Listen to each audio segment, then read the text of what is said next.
Okay, I'd like to welcome everyone on this wet Saskatchewan day. But if you're a farmer, we need the moisture. If you're a gardener, we need the moisture. So we should celebrate. And talking about celebrating, I'd like to acknowledge that we're on Treaty 6 land, the home of the Métis. I'll call the meeting to order, and I'll ask everyone to rise and the city clerk to say the prayer, please. O God, let us each in our own way ask your wisdom and guidance in our deliberations. Help us to incorporate into all our decisions those values which will enable us to fulfill our mission, to act as responsible stewards, and to respect and value the cultural and spiritual tradition of all citizens of the city of Prince Albert. For this we pray. Amen. Thank you. Now, do I have to? Oh, sorry.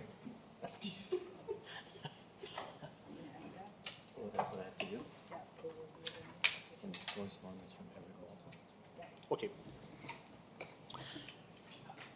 Thank you. So I'll ask for the approval of the agenda, and we've added one item from a citizen, and it's on your desk to be added to the agenda. It doesn't matter where it goes. Okay, so if I could have a mover for the agenda, please. Oh, sorry. Councillor Head. Thank you, Your Worship. I do have one suggestion, if we could, to move the 11.4 up, and then I can move the rest of the motion. 11.4 is to deal with our crosswalk policy. Thank you for calling me. I think it's the one before that, 2nd Avenue and 13th. Letters of concern, sorry, 11.31. We have a few people in our Okay, delegation. where are you now, Councillor Head? Sorry, 11.3.1, letters of concern. We have a couple guests here today on that. If we can bump that up right away. Yes. Okay. Yep, 11.3, 11.31. And then I'll move that the agenda for this meeting be approved as amended, and that the presentations, delegations, and speakers listed on the agenda be heard when called for by the mayor. Thank you very much. Seconder, Councillor Kilmer. Thank you, Mayor. I'll second that. Thank you. I'll prompt the question.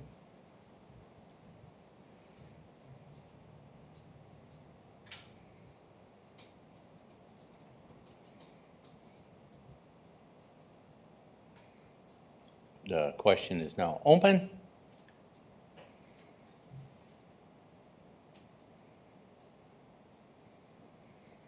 Motion carries.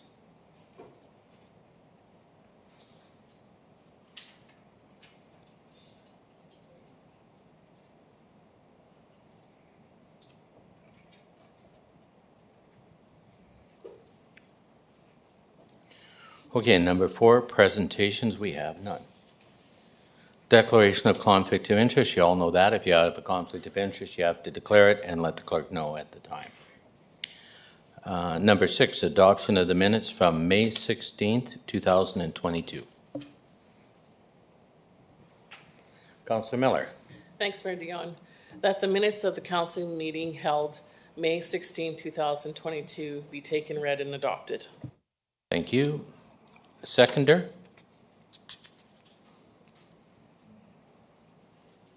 Oh. Councillor Head. Thank you, Your Worship. I'll second that. Thank you. I'll prompt the question. Approval of the minutes. It is now open and carried. Thank you. We'll go to proclamations. I had 2 of them. 7.1 Longest Day Smile, June 19th. 7.2 Recreation Professionalism Week is June 20th to the 26th, 2022. Those are my 2 proclamations since the last meeting. Number 8, public hearings, we have none. Number 9, delegations, we have none. Number 10, communications, we have none. So we'll go to reports of administration and committees, and we'll start with 11.3, crosswalk safety improvements.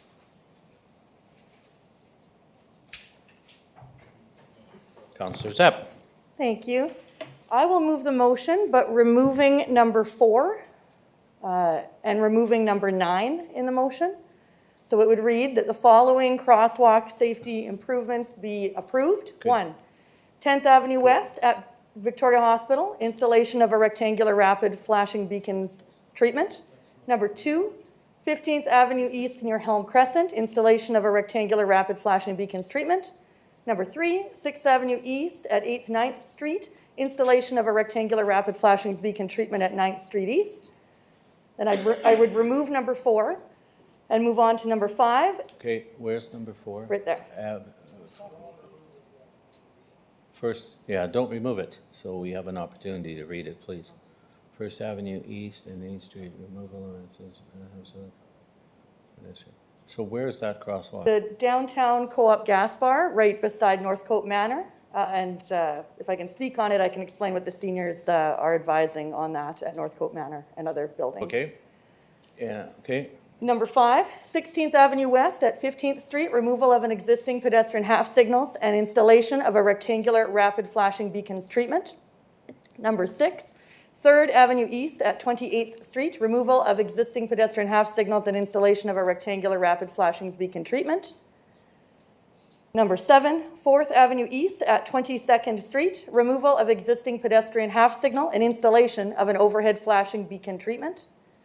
Number 8, 6th Avenue West at 22nd Street, removal of existing pedestrian half signals and installation of a rectangular rapid flashing beacons treatment. And I would remove number 9. That is the location beside Columbian Center Seniors Building, and we received 2 letters of concern on that. And we have the 2 letter writers are here present tonight. Okay, is that it? Yes, so if I get a seconder, perhaps I could speak. Okay. Do we have a seconder for her motion? No. Councillor Head? Thank you, Your Worship. I'll second that motion, yeah. Thank you. Discussion. Could we bring up perhaps number 9 first, because so we have Giselle O'Neill and Jean Lapierre are present here in the back of the gallery. They are the letter writers who provided council letters concern changing that crosswalk. So right now, what we have is a push button, and you get 40 seconds to cross across our 2nd Avenue from Columbian Center over, and it goes directly towards the Gateway Mall. In speaking with seniors who live in Columbian Center, they're advising me that currently, with the current traffic light, so it turns red, right? It's a traffic light. That there is current concern about having enough time to make it across with a walker with those 40 seconds currently. And a resident actually took me for a walk from Columbian Center across and showed me that, look, I barely make it right now with a red light signal. If we make this change, what it would mean is it would look more like the crossing near Carleton High School, where there are flashers. And the concern from seniors are that, first of all, that vision is sometimes not as acute as a younger person. And so right now with the red stop traffic, the seniors are able to know that I have right of way and I can just go with my walker and go. And I know that I'm supposed to go when the appropriate item comes on to walk signal. But if we have that Carleton High School type of flashers, it is up to the pedestrian, right, to ensure that the traffic has not started flowing. Because as we read in the report, this new system, traffic can flow once there's nobody in the walkway, right, even with the flashers on. And so that's a concern. As well, if you're a senior, and there are people in their 80s and 90s who like to go to the food court at the Gateway Mall from that building, if you make it to the Meridian, I want you to imagine if you're that senior and you make it to the Meridian, you need to take a moment again and assess, is traffic flowing or not, and then try to continue again. And the concern I've heard from seniors is, I don't think that we're going to be safely crossing without knowing that we have that right-of-way at that location. So we've seen the letters. I appreciate that members of the public came today. They want to see this issue. And that is the concern about changing this from the current. perhaps I could turn to So- number 4. Oh, So I sorry. just have a question. So I understand where you're coming from because they're going across, sorry, 4 lanes of traffic and 2 parking lanes. That's right, it's 4 lanes of traffic, busy traffic, and it does seem to be a well-reasoned concern. Okay, number 4. If we could scroll up to number 4. So this is right now, again, there is a traffic light, a real traffic light, a push button located between the Co-op Gas Bar downtown and Northcote Manor Seniors Building. And in speaking with seniors from Northcote Manor, also Sherman Towers had concerns, and Carmont Court also having concerns. But I'll speak about Northcote Manor first. So from Northcote Manor, seniors like to go over to that Co-op Gas Bar, buy coffee, go for a walk and return. And what I've been told emphatically from Northcote Manor is that removing this light signal would do a real injustice to them. They say that traffic is already speeding out of the Macintosh Mall Parkade, and that it is a real concern to be able to make that crossing. So speeding issues, and again, using walkers and wanting to use that Okay. traffic light. So I have a follow-up question to that. Okay, Northcote Manor's on the same Yes. side as them. And I've come out of that parking lot, that red light, does that stop us? No. I think it stops the traffic going north and south. Because Yes. it's not lined up. Yes, So if it's stopping the traffic north and south, whether we change the light or not, it's not going to affect them if they're coming out of the parkade, because they're on the same side of the street. So it Right. doesn't matter what kind of lights we have there, that's not going to solve their problem. That's just my only question. I walked that. yeah, that's a good point. Is it maybe in and out of the parkade? That may be a concern. Well, but In- there's no lights there. So you wouldn't stop that traffic. If that's their concern, then we'll have to put a stop sign there or something, because there's Right. no. So I went and I walked that one. And also the other thing is, I sort of prompted you. There's only 2 lanes there and That's not right. 4. It's less- So there's lots of time. So that's absolutely true. I can support your other one, but I can't support number 4. Maybe I can add, so this is what I've been advised by Northcote Manor, is that they do have that issue and they find that this traffic signal does assist. My understanding, and maybe I could be corrected if I'm wrong, my understanding is that traffic signal did also go on for the other direction, but I could be wrong. As well, all 3 buildings have advised that they walk to the community cooperative clinic for the pharmacy, and that traffic signal would also be important to be able to cross first to get over to see their doctor and pharmacy. So Northcote Manor, that would affect quite a bit because you're trying to cross in a walker. Again, 2 lanes of traffic.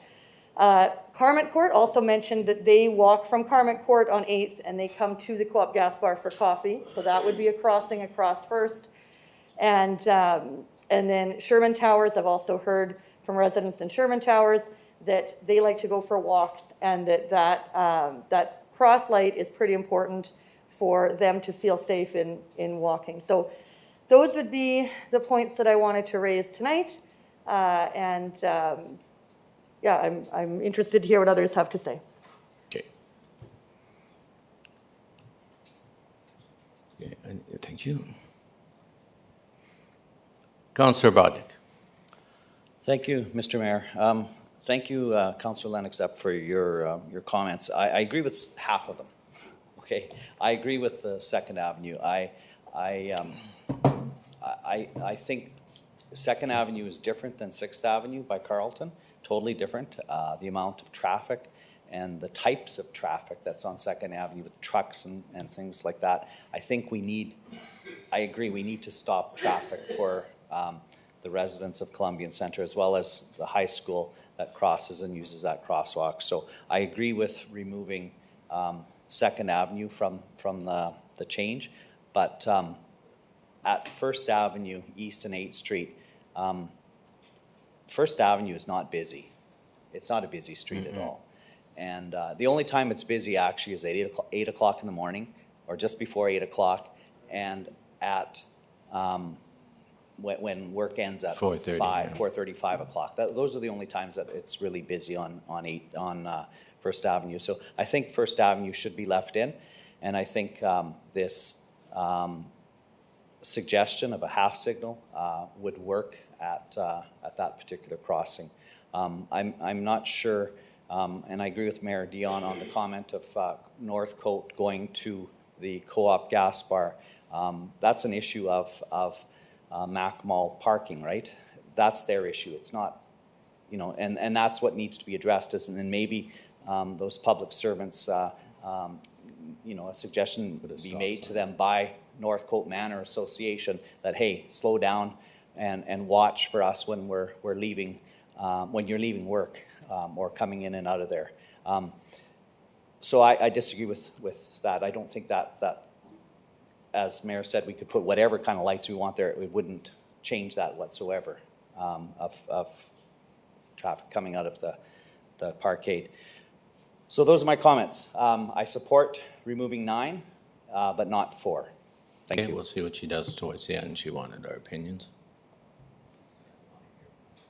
Councillor Miller? Thank you, Mayor Dion. I'm standing to talk about number 5, 16th Avenue and 15th Street West.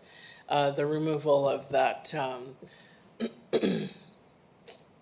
light is really essential for the kids to get by Silkins, yes. Get across the way from their housing to their schools, and also there's big traffic there going to a big employer going south or west of the city. And I did have the opportunity, because I had a few complaints about the crosswalks, and I did sit there a couple of mornings and watched everybody not stop for the children. And it's quite concerning on that street. And so I think that number 5 should be left in for the children. Thank you. Yeah, I did see you sitting there that morning. That's when all the gravel trucks were coming from the thing. Okay, Councillor Zierakowski. You'll pass for now? Okay, do you want Councillor Head to speak first? And then, okay, just a minute, I can turn you on. I'll just jump you ahead. Ha, I did it. Thank you, Your Worship. Just a question, I guess, for the director on number 4, talking of there. I know there's a dig there. There's a water main break that's still not repaired. I think I put in a inquiry about that. But you also speak to it on this point as well. Could you say a little bit more about the signal that needs repaired and why we're going this route? Nope. Go ahead, Director. Thank you very much for that question. Yes, there were 2 water main breaks there during the winter, one in January and one in February, one just down from the previous break. So the water mains in there are year 1900 and 1907. So the reason they haven't been fixed yet is because we have to completely dig up the entire intersection.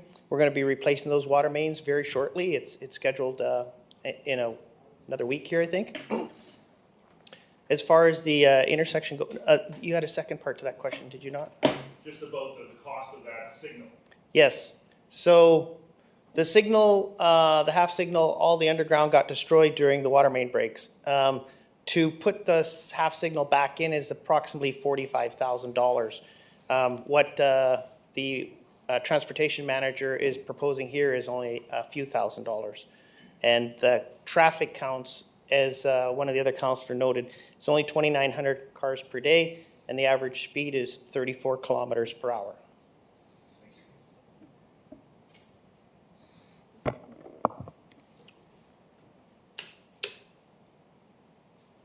Can I keep going to everyone and come back to you? Councillor Zierakowski. Thank you. Question for administration. Could we clarify how the rapid flashing beacons work? How do they work? How do they operate? What's the user experience compared to what is there now? Both in so far as the length of time, to wait, to cross, those sorts of details. That's why you don't look at your emails. Go ahead, sir. Oh, got to light them up again. Shift. Thank you for that question. So The transportation manager went into some detail at the last executive council, but in essence, those rapid flashing crossing lights are very bright. They're LED and they flash rapidly like an emergency vehicle, like a police car. So they're very, very obvious. As a matter of fact, studies have shown that when you switch into these, they have a better response rate because people are suddenly facing these flashing lights and they come to a stop. So it does work very well at Carleton, but these flashing lights are the LEDs that will be on the side of the road, and he did show you a little video of that at the last meeting. So they are really responsive, and they've been picked up by all the cities throughout North America and Europe. This is the new standard. The half signals are very expensive to maintain. Plus, they also have this. We're a little different than most cities. They have the half signals, but they have yellow lights. So just like these flashers, is once the pedestrians have left the intersection, you're free to go. Prince Albert is a very odd duck in still having the red. I don't know of any other cities who have these. So right now, if you walk up to one of these intersections, you push the button to cross, you have to wait for a certain amount of time, and then you have what length of time to cross. Does it depend on what intersection, what crosswalk, and do these function differently? If you hit the button, is it instant on? Those sorts of questions people who are listening are asking about. Actually, that's a very good question. They're instant on. They're unlike a traffic signal. So a half signal and a full signalization intersection, when you hit the button, it waits.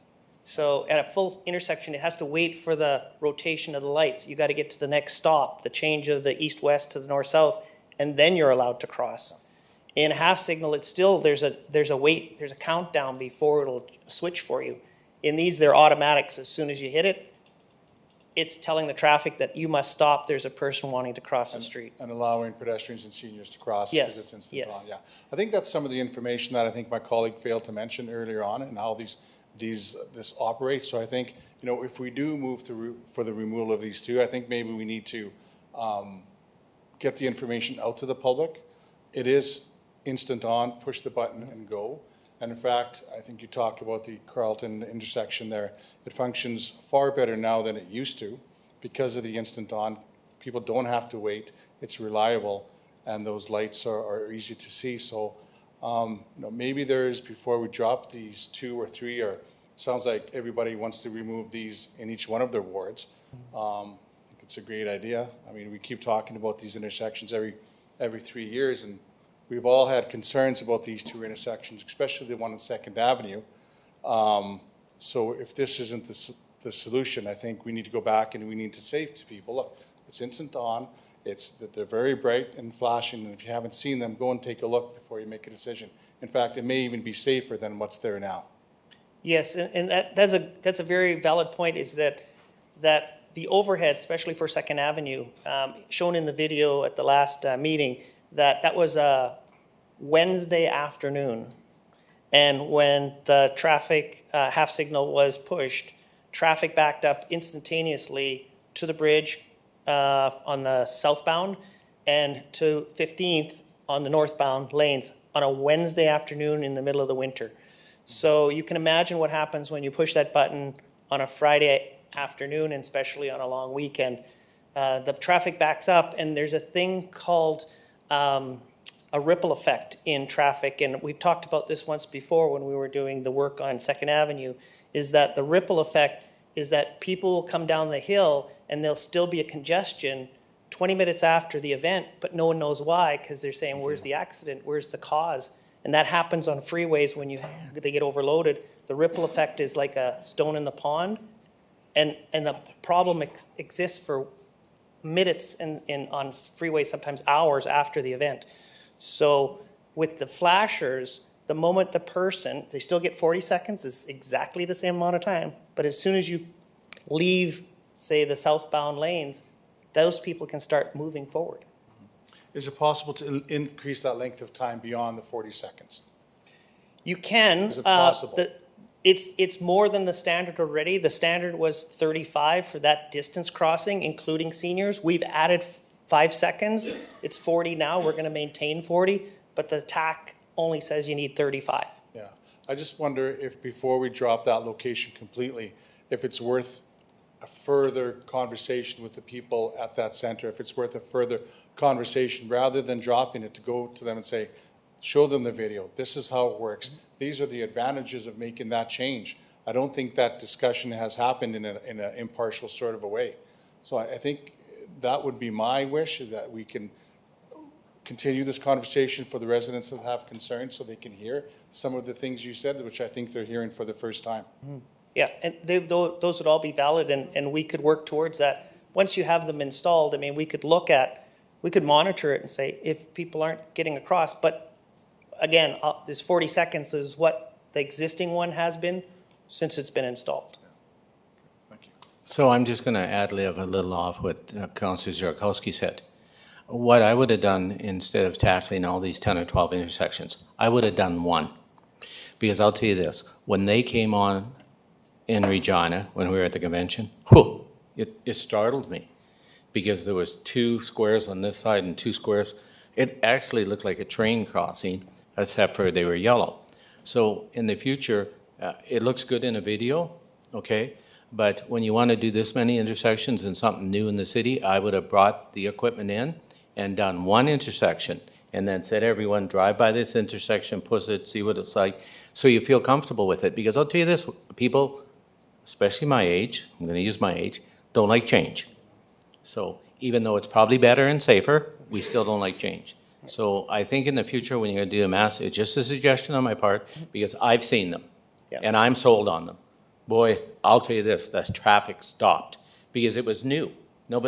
We couldn't figure out what it was. And I think if we do that in the future, then we won't have all these debates, take it out of here, take it out of there.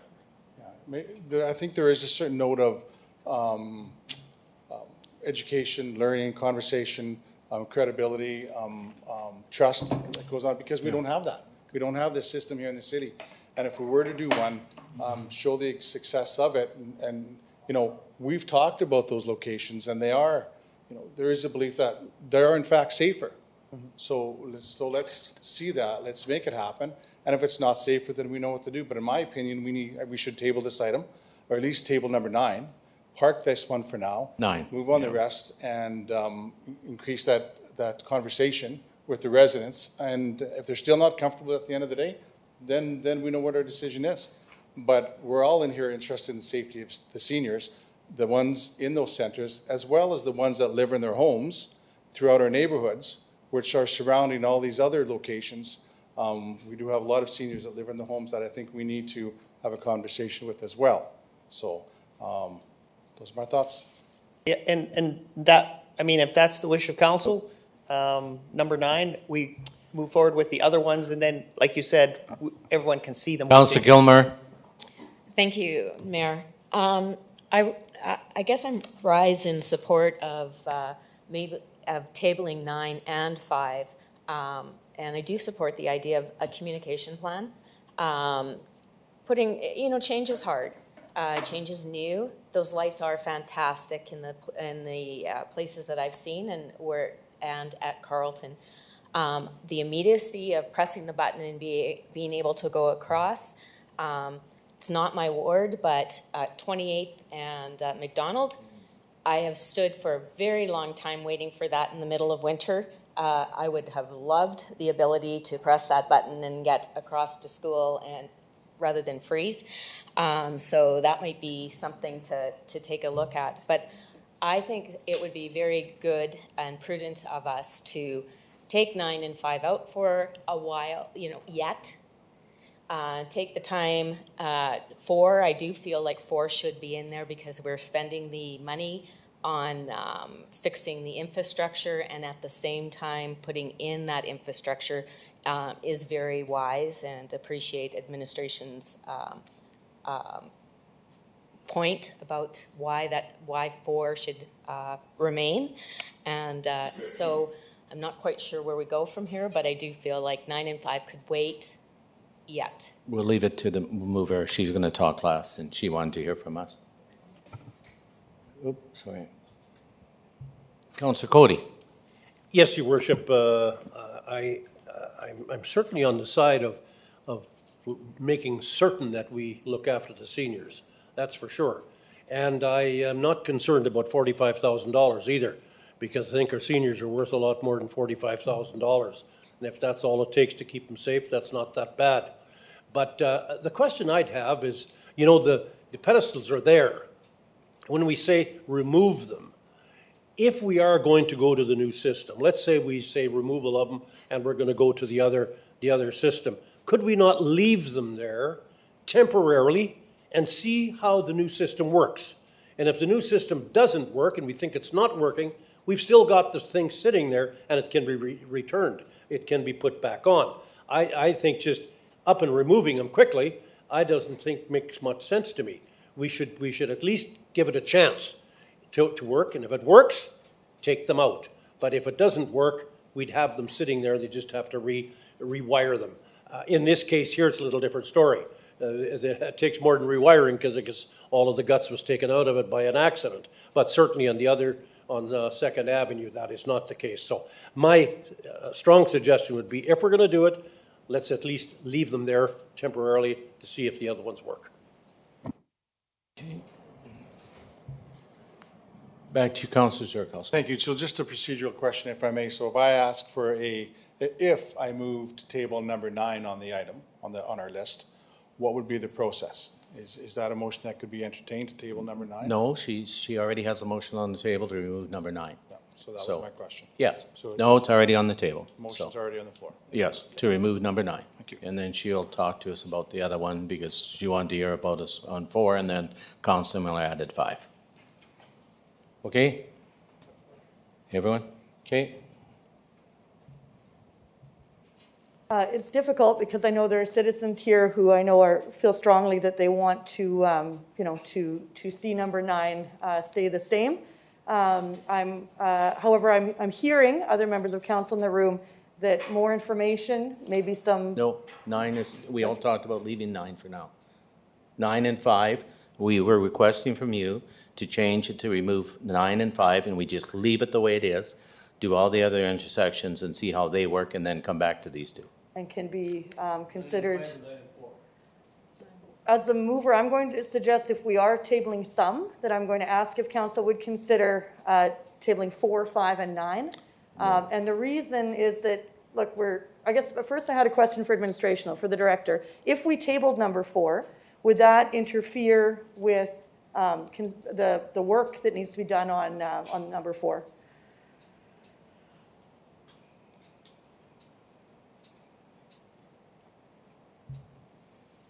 On number 4, it would delay the work if we're going to wait for a decision, because we do want to fix that intersection up.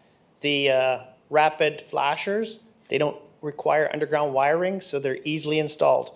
But a half signal has to be wired with cable under the road, and there has to be conduit so that you can pull new cable through. So that's a $45,000 repair versus a couple $1,000s for the flashers. And question for the director. Number 4 is, tell me if I'm wrong, but for number 4, if we were to go ahead with administration's recommendation, is there any electronic flashing at all for number 4, or is it just the zebra crosswalk paint? It's just a crosswalk. Right. It's zebra painted crosswalks, or Right. some also refer to the piano keys, so Yeah. black and white, black and white. And there would be no electronic anything, no flashing at all for number 4? No, because as pointed out in the report, the traffic volumes, the traffic speeds don't warrant the expenditure of that location, regardless of who lives in that area. It just, there isn't the need for it. And can I ask, have we ever had traffic signals at the intersection of number 4, First Avenue East and 8th Street, that are east-west traffic signals? No, No, they, okay. they just go north-south. North-south ones, okay, no, that's good. So, at this juncture, I'm going to ask to table number 5 and number 9. Then I'll vote for I it. hate to say this, but there may be citizens who may want to advise of their concerns on number 4 or not, I don't know. But for now, I would suggest that we table number 5 and number 9. That is my suggestion. Okay, thank you. So everyone understands which ones are gonna stay, the ones by the Gateway Mall, and then the one by Silkins. And those are already there on signals. Okay, any other comments? Okay. Councillor Zarakowski. Thank you. The only comments I wish to make is the intersection of 22nd and 6th Avenue West at that location. It was, That's been removed, so why are we discussing that? Was it not? It was to be removed as instructed on the executive committee. We instructed to remove that. That's the one on top of the hill. It was clear. And I read the minutes, and it's in the minutes that it was to be removed. So what happened? so why don't we go to administration and have them answer that question? Yes. At executive, we voted to remove it and one other one, and so why is it still on the report?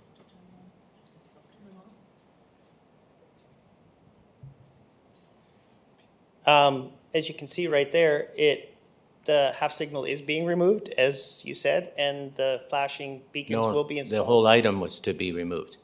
We talked about it because it was going up the hill, and we wanted to leave it the way it was because we didn't think it was going to be safe the other way. That's not the green sheet or the direction that we received. So all of the items are as per requested at the executive. Okay, that's fair, and that's the communications piece, and however it flows internally. So then the comments I'd like to make is, if we are, and again, I guess I'm being asked to be made a believer, and because that location is on the crest of a hill, and I'll repeat some of our comments from the executive committee, is on the crest of the hill. I'd suggest it is a bit of a unique piece.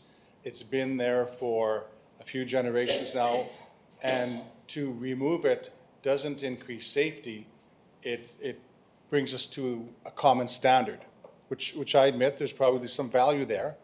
But I think if we're going to move on a few other locations, let's do that, and let's have some wins, and so the public can see that, so we can ask our seniors to go take a look, and then we can also revisit this location.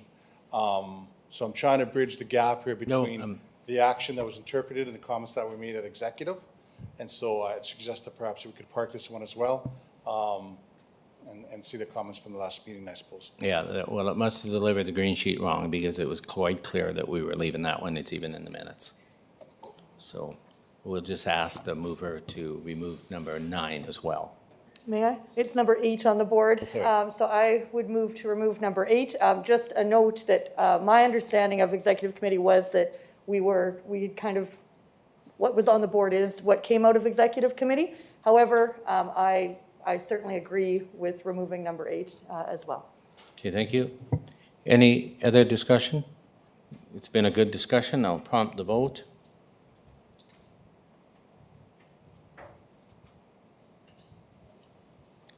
I gotta find it. Crosswalk improvement. The vote is now open. Carried unanimously. Thank you very much.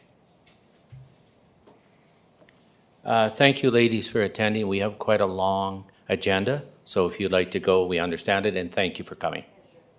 Okay, and stay dry. Okay, so we'll go back to the top. That was 11.331. So we'll go back to 11.1, update funding aquatic center.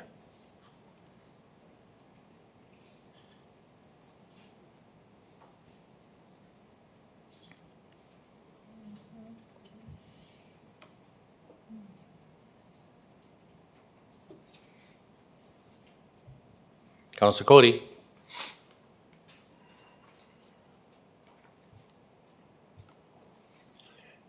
Yes, Your Worship, I'm going to say that I agree with the executive committee. I think they worked hard and long and debated, and I think now is the time to come that we do what I think is necessary and do what I think the public wants us to do what I think we need to do on behalf of the young folks out there who want an aquatic center and who want to have an arena.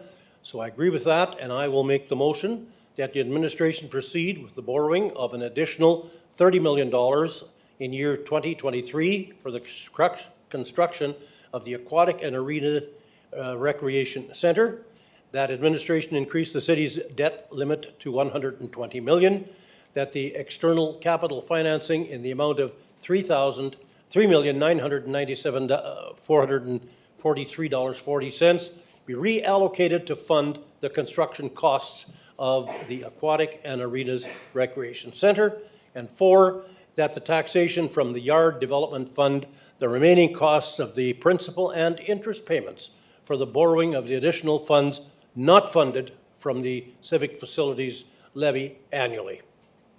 Thank you. Seconder? Councillor Ziarkowski. Yes, and I have a couple of questions, if I may. Okay, Councillor Cody, your light, please. Oh, I'm sorry. No problem. You're up, Councillor Ziarkowski. Thank you. So just a couple of questions for the administration, questions that I've had in the past, moving forward through this process, and questions I've received from members of the public as well. So for the benefit of those members of the public listening, there's a few numbers out there that I want to make sure everybody understands. So there's common language, and there's always going to be interpretation, but the facts are the loan and the payment of that yearly loan. I myself am not interested in creating any new additional taxation for this construction, whether it be a base tax or otherwise. But I have to commend administration for coming up with a plan that does not include any additional new taxation for the construction of this aquatic and twin pad arena.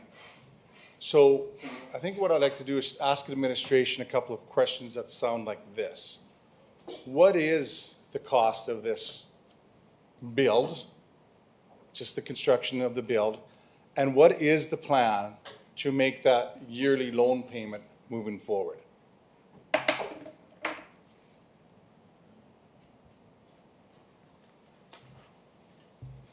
No.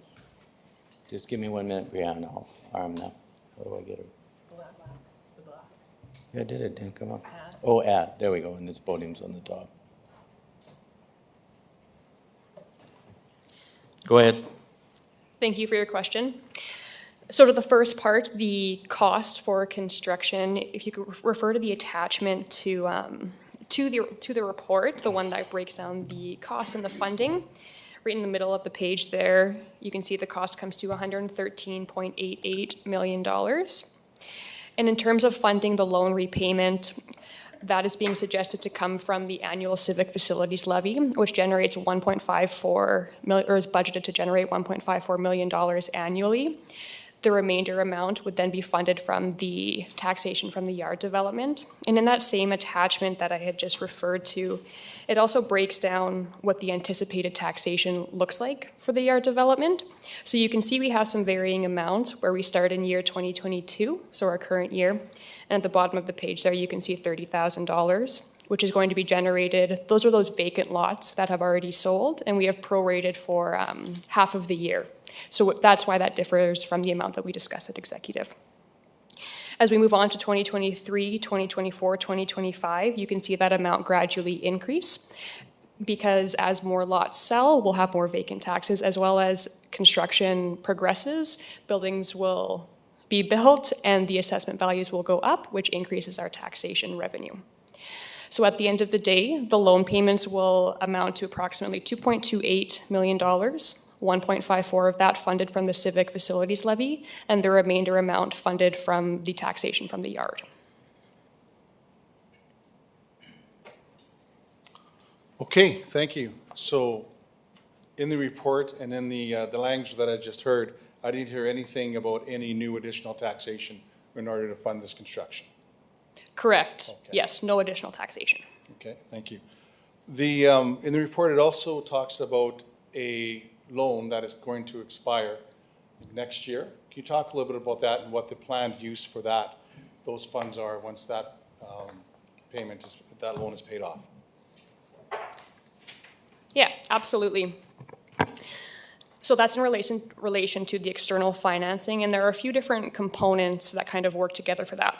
So the first one is the loan for the water treatment plant upgrades. It will be maturing in 2024, So that means that the budget previously allocated for that loan payment can instead be allocated to a different loan payment, the raw water pump house loan. External financing was put in place for that raw water pump house loan, the payment for which was being funded by the Canada Community Building Fund program. So because we are able to reallocate the budget for this loan, it then frees up the borrowing that can be redirected to the recreation center. Thank you for that. Well, and I want to thank administration, because I think administration heard loud and clear that this council, by and large, is not in favor of creating additional new taxation for this construction.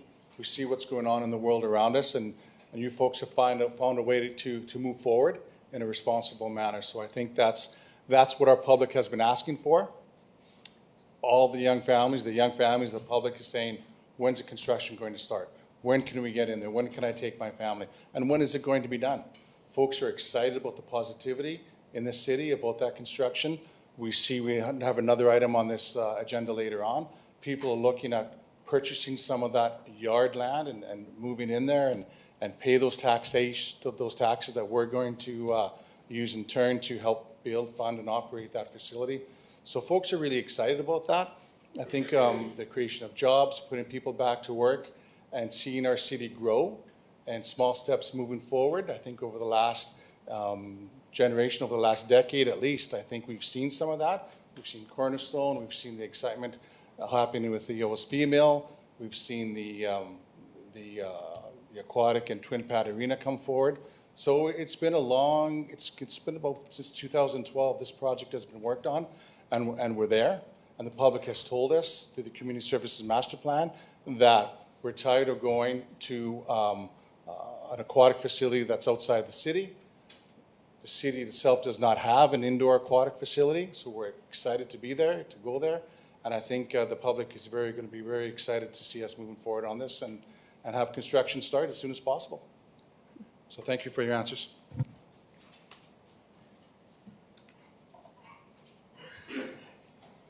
Councillor Zepp.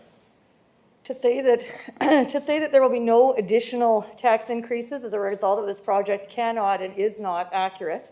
We are already committed to spending our civic facilities levy, which we've just heard from administration. That's one of the ways to pay this loan off. We are already committed to spending the civic facilities levy in order to pay off this loan. And so this past budget, we committed the $1.5 million that levy brings in. We committed that to the architectural design of the WHL Recreational Center and Rink. And before this project, we've always spent that civic facilities levy on needs, civic facility needs in our community, right? And so ongoing, as a result of this report, that levy will be spoken for. We have to backfill $1.5 million each year. No. We won't have that any longer. And we were spending it, Mayor. We were spending that money for our needs every budget year before this project. So that is $1.5 million going towards this project, and we do not have a plan to be backfilling that. And of course there will be tax increases as an ongoing basis, and that's an issue that the public need to know about, that civic facilities levy already spoken for. That's gone, that's moving. When we think about upcoming budget and every future budget going forward, and when the public ask us for services at budget time, things like, I need my road repaired, but my PQI index isn't high enough, or we need more accessibility transit that's accessible, or we need more crosswalks in our community. And when public are asking us that at budget time and they hear from council, sorry, we just don't have the money, it's a tough budget, we can't do it, don't you think the public will look back on today's choices? And maybe all of us will look back on today's choices and say maybe we should not have spent the total $126 million for this project. I know some of that is federal funded, some of that is provincial funded, but it's a total of $126 million has been spent on this project so far, because you have to think about the $9 million spent on land sales that we've already done. We have to think about $3.2 million that we have committed for the architectural design of the WHL rink, plus what's before us on the board here, the almost $114 million to be spent. And I'm saying that the only way to make a responsible decision on what's on the board here today is to consider the whole.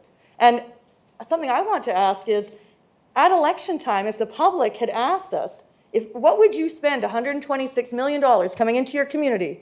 What would you spend, if that was coming into your community, what would you spend that on? Would you have honestly answered, this project, this is the priority, this project? And We did. and some did, and so what we need to consider is, have the public been consulted to answer that question? And they haven't. The city of Regina, they're doing a massive public consultation for a new indoor aquatic center. We didn't. Now is the time. We can still do that. We can still consult the public, find out, look, there is a change, there is a new issue with funds, and what do you want? Do you want the same architectural design as what we talked about last year? Do you want any changes? Because we don't know that yet. We can't answer that yet if the public want these funds spent in this way. And it's not, so at budget time, it's not a matter of we don't have enough money for things like road repair, crosswalks, etc. It's actually a matter of priorities. What did we prioritize the money for? And do the public want this? Do the public want this project at this price tag of $126 million currently, with no WHL rink? That price tag is no library, and that price tag is no learning center. Do the public want that? And I think not. I think that this is not what the public are interested in. And it is a hard choice, I have to say, because I really believe in public services, and the idea of a rink and being able to have indoor aquatic, that is important for our community. But at this price tag, is that right? So I have voted in favor of the project itself. I have voted against the location due to, as I've said, public consultation. But today, I'm strongly voting against this kind of price tag for this kind of project, and I believe that the public are asking us to reconsider and to get consultation from the public, just like our community services master plan tells us to do, which we have not done yet. There's a whole chapter in, if there's new recreational infrastructure, what do we do? And there's step by step what we do, and at the very beginning is public consultation, which we have missed entirely in this scenario. An indoor aquatic center is number 4 in the list of indoor facilities needs in that community services master plan. And yeah, an indoor aquatic center, I would say it's a need. It's in the top. It's a need. However, for this price tag, for this design, no WHL rink, no library, no learning center, I would say that the public is saying no. Councillor Brodnick. Thank you, Mr. Mayor. You're welcome. Public consultation has been extensive. Community Services Master Plan took us 2 years to get there, to get that plan in place. And every single community club had meetings, and we had all kinds of papers on the walls where people wrote down their ideas, and on and on and on and on. And so there has been massive consultation. And the public has said, aquatics, they had a list. And I said this at executive, that number 1, yes, was a youth drop-in center. Well, there was no funding available. And so we submitted, yes, Councillor, we submitted a whole bunch of proposals for funding from provincial and federal governments. And this is what got accepted. And I campaigned on this and said, this is a good project. It's in a great location. We don't have anywhere else in the city to build it. Great location. This is phase 1 of 3 phases. So to say that there's no other things happening is not accurate. This is phase 1, and I voted and remember voting that in the spring of 2020, before the election, that there will be 3 phases of development in that particular, on this particular big project. the rinks and aquatic center ranked high in the community services master plan. Not at the top, but high in that plan. And that's what we got the funding for. My problem, and as I said, location is extremely important, and this is a great location. And the possibility of generating tax dollars is in this location to help pay for this. It's not there yet. That's my concern, is that at executive meeting, we have for sure 45,000 of taxation right now. Until things get built, we're not going to see that money. So we're going to be short, in my opinion, of the 2.3 million, is it, a year that we have to pay for 35 years, correct? 35 years. So we're going to be short in the first year of our first payment because we don't have that 700 and some thousand extra on top of the levy that we already have of the 1.5 million. My problem, and I said it at executive, is I gave my word, and I'm not going to go into all that. People know what I said, and residents know what I said, and so I'm going to vote no on the funding part of it. I support the project. I voted for every single budget. I voted for every single purchase of land, etc. I get why we had to now. I had a conversation this morning with a resident about the land, that we had to, buy additional land, and I now remember why. And it was something that the Director of Public Works said to us about parking stalls are based on a certain size, and in Prince Albert and in northern Saskatchewan and in Saskatchewan, our vehicles are not those little vehicles that they drive in Toronto, and so our parking stalls had to be a lot wider, and so we got fewer parking stalls per acre. I think we went from 150 to 100. We get 100 or something like that per acre. So we needed to purchase more land. I get that. That's where that additional purchase of land came for, so that we had enough parking in this particular location. What I want to say, though, to council and to the public is if whatever happens tonight with this decision, we have to support it. And I will support it 100% after tonight's decision, whatever way it goes. And that's what we have to do. And I have a councillor laughing. Okay, that's fine. But we have to support it, and the naysayers have to stop undermining this project. And we have to make it move forward if it moves forward tonight. Those are my comments. Thank you. Councillor Kilmer. Thank you very much, Mayor. I rise in support of this project, and I've thought long and hard about the project, of course, all along the way. Economic development in our city is critical and crucial. At the budget meetings, the constant thing that I kept learning and understanding in my head was that the amount that we bring in, we budget, and then the amount that our tax base brings in is limited. We're staying the same size, but that's not true coming forward. We have an incredible hospital project coming, and that project is a regional project, a regional hospital. So there are people coming to our community that want to be in our community and are lucky to come to our community because we have a great education system, we have great artist community, a music community. We've got a lot of great things, but the thing that we don't have is the twin pad and aquatics. Our current pool and 2 rinks are 40 plus years old. They require intensive money invested in them to get them to a standard to which all of our kids deserve to take part in. So for me, the more people, and I'm just going by the hospital, I don't understand the OSB, I haven't seen the paperwork of that, but I know the hospital's coming. I know it's going to be large. I know we have new people coming to our community, and we also have people that come to our community that are our own kids that return here. So Prince Albert is a pretty darn good place.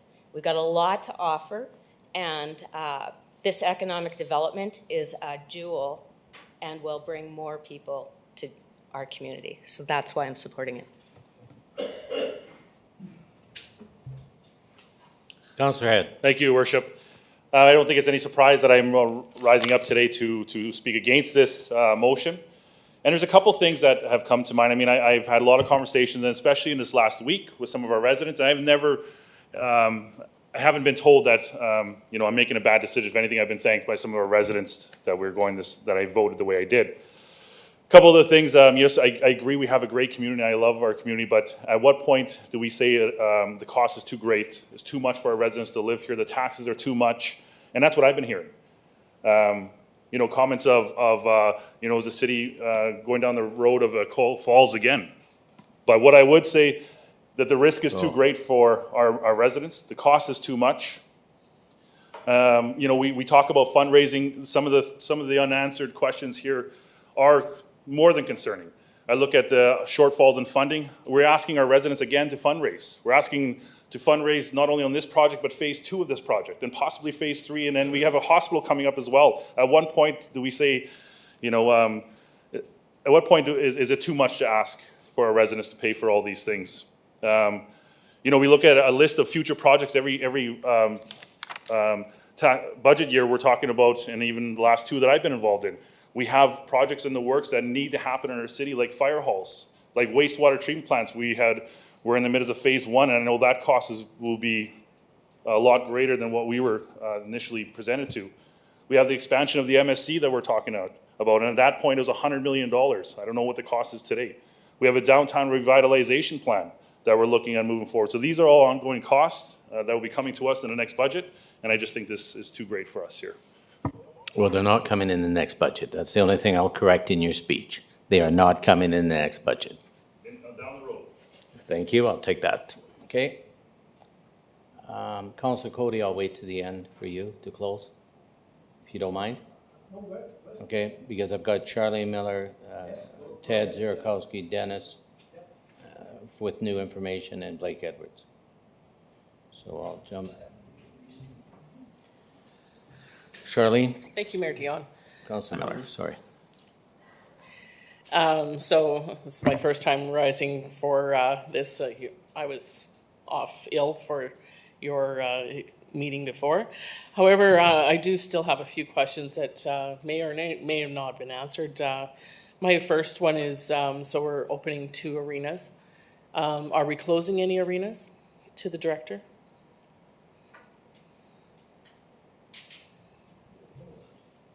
I know. Go ahead. Thank you, Mayor Dion. To Councillor Miller's inquiry with respect to our existing arenas, that's a report that the department's currently preparing. So we'll be bringing that for a formal decision of council. Thank you. I guess I'm really concerned about the overrising cost.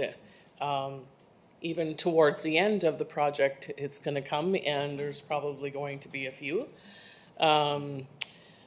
Another question I have, does the city know what the operational costs will be annually of the 2 arenas and the aquatic center? Go ahead, Director. Thank you, Mayor Dion. To Councillor Miller's inquiry, likewise, that operating model is a model that will be presented to council. It's important to have that input, not just of members of council, but also in consideration of all the groups that we work with. So that is currently underway and will be presented formally to council as well. Great, thank you. Does the city have an audited cost analysis done for these buildings?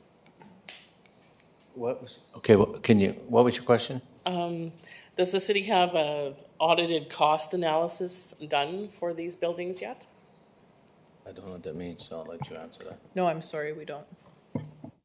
Thank you. So I've stood before in the spring of when we started this. I'm in favor of the aquatic center, absolutely. We desperately need that in our community. I was in favor of it when it was the project with Fieldhouse.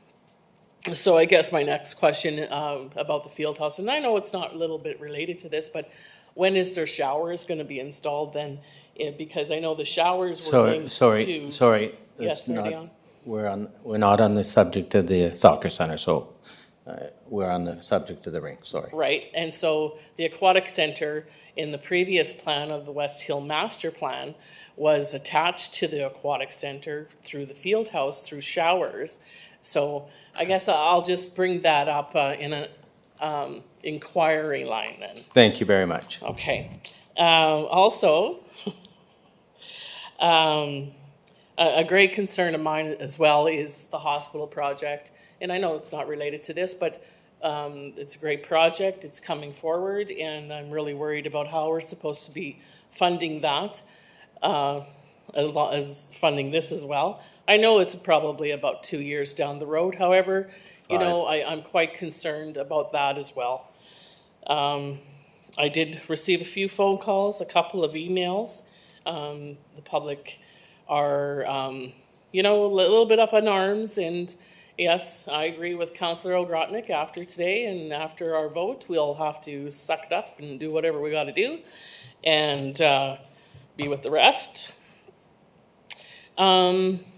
A few other things that I had about this. I'm not in favor of the $30 extra million that we're going to spend on this situation. I wasn't in favor to begin with, and so I'm sure the public won't be surprised of how I vote today. Councillor Zierakowski. Mr. Mayor, a couple of things, if I may. My colleague across the floor brought it up, and I completely agree with her. When it comes time to the operating model, I think it does include a review of our existing facilities, and I think the question about what happens to our existing arenas is a question for council at that time, and certainly as early as we can, certainly I think I'd be advocating for, look, in order to operate this new facility, if it moves forward, we need to look at closing our existing. So looking forward to that conversation.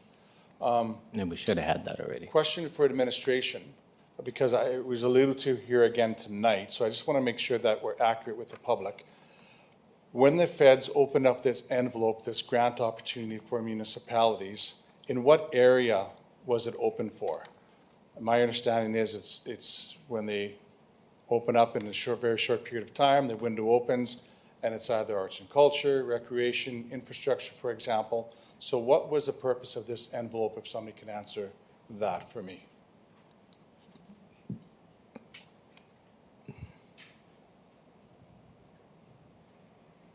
Go ahead, Director. Thank you, Mayor Dion. To Councillor Zierakowski's inquiry, so the category in which we were eligible for was the, I believe the exact title was Community Recreation Infrastructure, which this qualified for, and we had our result in the decision. So any application that we made to the province, or sorry, to the feds through the province, had to be in the recreational mode. Applying for grant funding for branch libraries at the time. In fact, we did apply through the province, and the province said no. Arts and culture would not work. Infrastructure, vis-a-vis a second bridge, or the first bridge that we have, would not qualify for this federal and provincial funding. Is that right?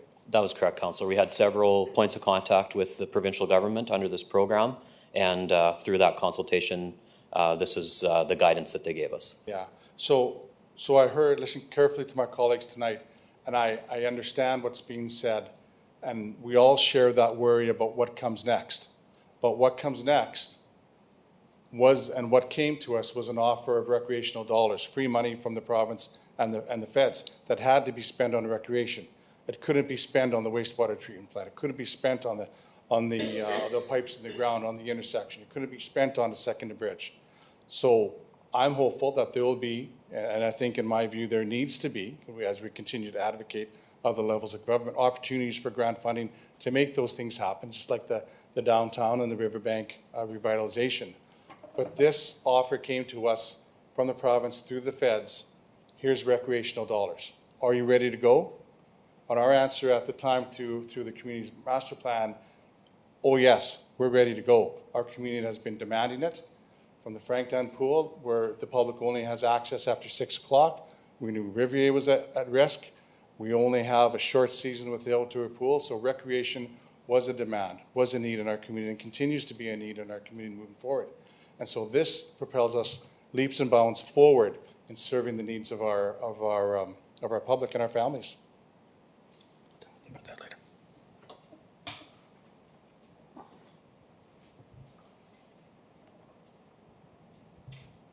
Councillor Bodnick. Thank you, Mr. Mayor. Just, again, some of the negativity about this, comparing it to Lacole Falls and the hospital discussion. I need to, because I've had 3 or 4 people, I've had a lot of calls, and people bring this up. This isn't another Lacole Falls. It isn't. It's not.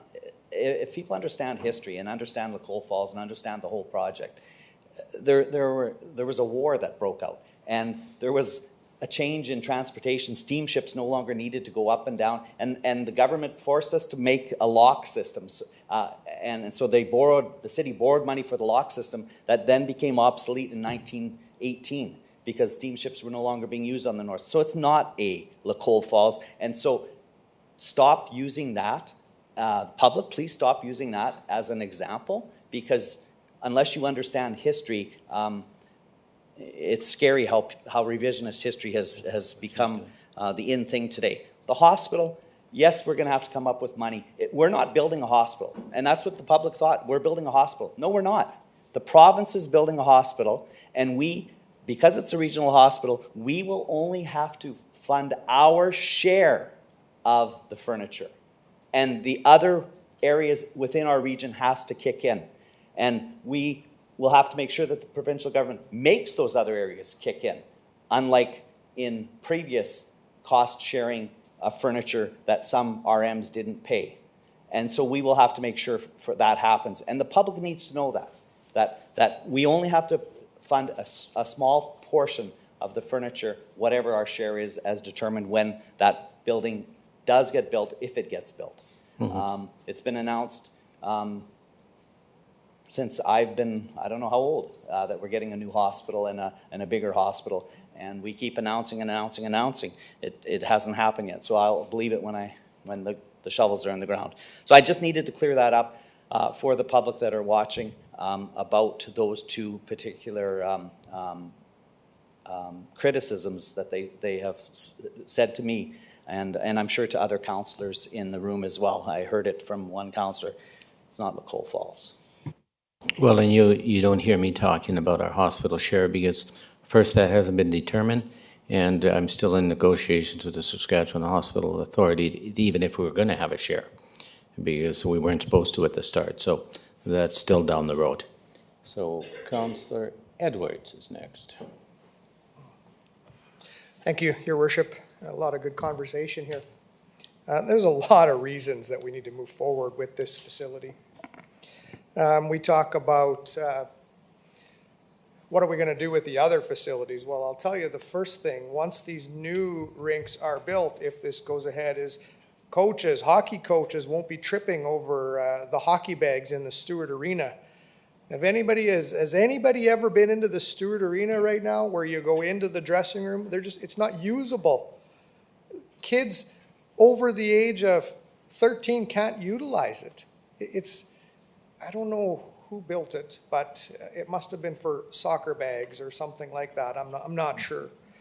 But right now, there is a need for an additional facility as well. Right now, we're sending our kids and our families down Highway 2, a dangerous Highway 2 to St. Louis to play every night. How come? There is a need for these facilities. Most certainly. I don't like sending our kids out in the middle of winter down the road, whether they're reffing or playing a game. I don't like that. It's not safe. But I hear young families and grandparents especially, always say, I wish we had more in PA. That's a big statement in our city. And those same people are driving down the road to the east or to the south to find a facility similar to our aquatic center, not quite maybe as good as what we're planning, down the road traveling to utilize the aquatic center in some other city. Well, I want people in PA to stay in PA, to utilize our facilities, but I also want people coming to our city and enjoying beautiful facilities, because guess what they're going to do when they're here? They're going to spend money. And that's a positive for our city. That's a good thing. Instead of going in different directions to go to a restaurant after they're done their swim, they're going to be in our city. Lots are going to be here. The planned aquatic center that we have right now is going to be an amazing center. It's going to be awesome for our city. It's going to be positive. When people are looking at moving to our city, what do they have to offer? What does Prince Albert have to offer? Well, guess what? When they look now, we're going to have a very nice aquatic center with a twin pad, replacing 2 arenas, maybe not replacing, but having 2 new arenas that aren't 50 years old. What does that mean? People can come and enjoy our city. They're going to say, listen, our kids can go there. Our kids, when they're looking to move, yes, we have a nice place they can utilize all year, a nice safe place. Right now, if we say no to this motion, we're saying no to a lot of young families. We're saying no to the grandkids. We're saying, sorry, we don't need this. Unfortunately, the cost jumped up. Nobody predicted this. Nobody predicted this. But it did, and this is reality across Canada, probably across the world. Inflation's here, and I don't see it going anywhere. If we delay this in hope that, let's reprice it, we're going to get maybe half a facility. The $44 million that the government has said, here you go, we may get that. Well, that's not a gamble I'm willing to take. I said it in executive hockey tournaments right now. With the new twin pad, some hockey divisions are getting 3 teams to come to their tournaments because we have old rinks, and that's the reality. Can you imagine 10 to 12 to 20 hockey teams coming in on a regular basis in our city? What is that, 100 to 200 players alone, eating, restaurants, shopping for whatever they may need? That doesn't include their families. Yeah. Well, that's interesting to me because that helps economics in our city, and we need it.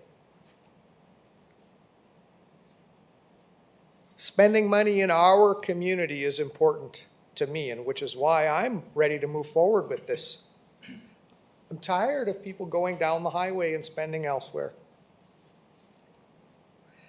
I want our community to be viewed as a place to be. And what does that do? It helps build our tax base. It helps people say, listen, they have some nice things in this city and usable things, such as our aquatic center or beautiful arenas that are proposed. And that will help build our tax base, which also helps bring in more revenue overall. And that's something that we've been fairly stagnant with. This will help. That's it. Thank you. I'm going to go to Councillor Miller, then Councillor Cody to close. Great, thank you, Mayor Dion. We have a list of questions here that were submitted from a resident, and so I'm going to, I don't want to use the word assume, ask administration if they could possibly, answer these questions to the fellow who sent them in. That would be a great idea, because I think the more information that's put out there for the people that want answers to questions, that would be a really smart idea, I think. Thank you. Have a great day. We answer all the letters that are written to us, so we will be responding. Okay, Councillor Cody, and then I'm going to go to the vote. Well, thank you very much, Your Worship. This is quite a debate, I must say. It's taken on a life its own, really it has. And when I hear some of the things, I can hardly understand it. I've got 3 of my colleagues who are very respected people and good friends of mine, and they're the most utmost greatest people to look for labor and help labor out and help working men and women out. And here we have an opportunity tonight to say yes to a project that's likely going to put a couple of thousand people to work, and they're saying no to that. They say, no, we're not doing that because it's too much money. But at the same time, those very trade unionist people come along and say, but we need more money. We need more money. We can't. Inflation is killing us. We need more money. Well, your worship, let's be honest about it. You can't have it both ways. You got to have it one way or the other. And I think we have an opportunity here to build something that is good for the community. It's good for all of us. And it'll attract people into the community. And it'll put more people to work. More people to work. You know what this debate reminds me of? It reminds me of the history of the city here. I was here 19 years ago when we were trying to build a Cornerstone, a Rawlinson Center. Later on, we're trying to build a forestry center. We had some of the naysayers sitting at the benches with me. I'm sitting up there. They were sitting at the benches with me and saying identically the same words as the thing said here tonight. Identically the same words. It's too much money. You don't know what you're doing. One of our councillors said, when I talked about the forestry center, you'll never get it. The government will never give it to you. I says, well, we've got to buy the land. If you don't have the land, you'll never get it to put it on. That's for sure. We bought the land in the forestry center. We bought the land out there at the stockyards, and Cornerstone is there. Look at the employment out there, folks. Look at the employment you have, folks. That's tremendous employment out there. That's commerce. That's economic development. That is what we need in this city. And here we have an opportunity to do it one more time, and we're saying no. Let's not do that. The hell with it. Let's just say, we're going to forget about that for now. We'll do it a little later on. Well, if it's too big a price tag now, I can assure you folks it'll be too big a price tag in 6 months, in a year, or 6 years. And certainly we don't want to leave our young folks sit out here having to go elsewhere for that recreation. I'm not prepared to do that. I'm prepared to bite the bullet, try our level best, do what we can, try and raise some funds, go to our senior governments, which have been pretty good to us, $44 million, not bad. They've been very generous, and we can maybe find them being generous again. They too know inflation is a problem. It's a serious problem. We didn't bring that on. This council didn't bring that on. Neither did the province, and neither did the federal government. It's a worldwide phenomenon. And they, I think, are going to be prepared to help us out. And if they help us out somewhat, the project isn't going to look nearly as bad and dismal and dark as what we think it is. Folks, I'm pleading with you tonight. Let's do the right thing. Let's do the right thing here. In spite of the fact that we may not have canvassed on this at an election time, we may have said, look, we don't think we should do the taxpayers in or any such thing. The taxpayers are not going to pay any additional taxes. Are they going to pay taxes? You bet they are. But that's a facility that people recognize you're going to have to pay something for. But they'll pay no new taxes. They will pay taxes, but no new taxes. And if anybody tells you there isn't going to be a tax increase next year, they're dreaming in Technicolor, because there will be an increase. There's always an increase. And with inflation the way it is, if we want to do the work that these folks here do, I can tell you right now it's going to be far more serious than we think, and far more serious we want. So here's my plea. Let's all get behind this project, and let's quit listening to the naysayers out there. There's 2 or 3 or 4 people out there that are against this project. They were against the land. They were against everything. And they're out there calling all of the councillors. And that is making us a bit nervous. I'm not going to be nervous. I'm going to be proactive. And I'm going to say yes to the project because I think it's necessary, needed, and I think the public wants it. Okay, I'm prompting the question. Point of information for the chair. The councillor has attributed some comments to myself, and I think, point of information I should get to. No, he did not mention. I told you he was going to be the last speaker. We've talked hours. I've given everyone a couple of opportunities to speak, so I'm prompting the question. I believe that the chair does have to hear the point of information under our procedure. First of all, other councillor members, please do not debate with me. Okay? And what you're claiming a point of information? Yes. I'm going to give you a very short string, and I'm going to probably regret doing this because we've had enough debate. You've spoken and spoken. Your name was not mentioned. So I don't know why you think you have to have a point of order and to debate another member that listened to you and didn't debate back on what you said.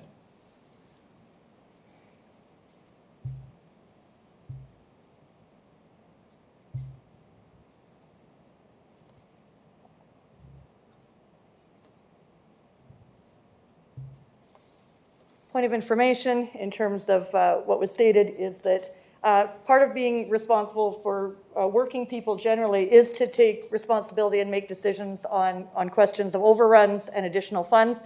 My last point is just that some of these, it's for the point of information, some of the members who have voted no actually have voted yes for the project ongoing up until, in terms of funds, up until these overruns. Thank you.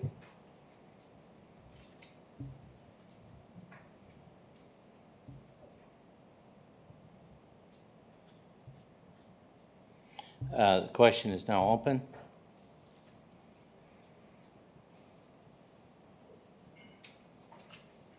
Motion passes.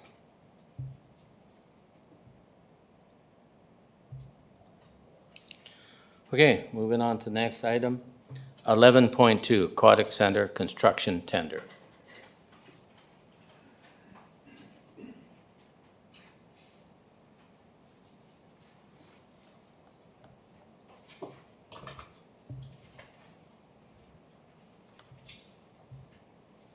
Alice Kilmer. Thank you, Mr. Mayor.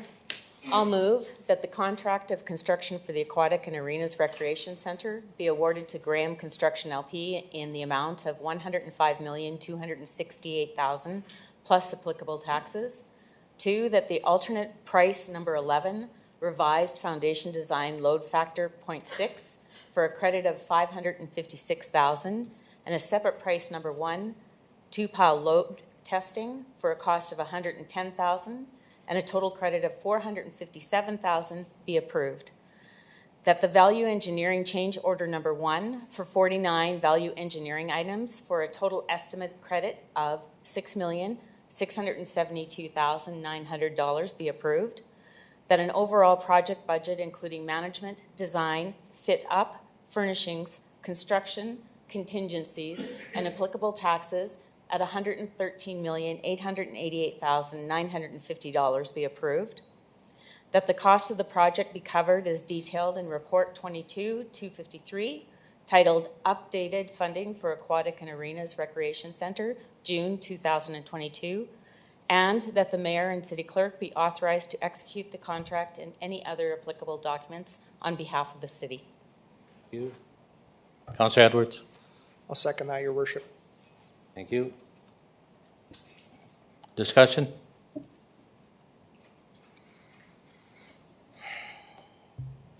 Councillor Zerikowski. Your Worship, I wonder if we could go to administration, if they could outline sort of the process they've been through over the last little while with the low bid, some of the conversations they've had on behalf of the taxpayer, and some of the, I would call them wins that's in the report that maybe we can outline for the public insofar as savings, moving from the architects to the folks that actually build the building. Okay.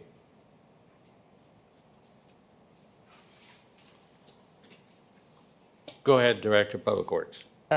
Thank you for the question, Councillor. So when we received the tenders and the bids, of course, we had seen that the price was quite high. I think, you wanted to know architects and contractors. So sort Just- of outline the process of the work you've done with the builders Savings. already, Oh, so okay. far as Okay. saving the Savings, taxpayers. $6 million. Yeah, so once we got the prices in, obviously the price was very high, but as a matter of protocol, we sat down with the architects and the new contractor and asked them to look through the bid and tell us the things that they saw. We did ask for, to look for savings. This is a very large project, and sometimes, there's something that they saw that no one else saw, especially because they're the ones bidding and trying to get the prices for the supply and materials and construction.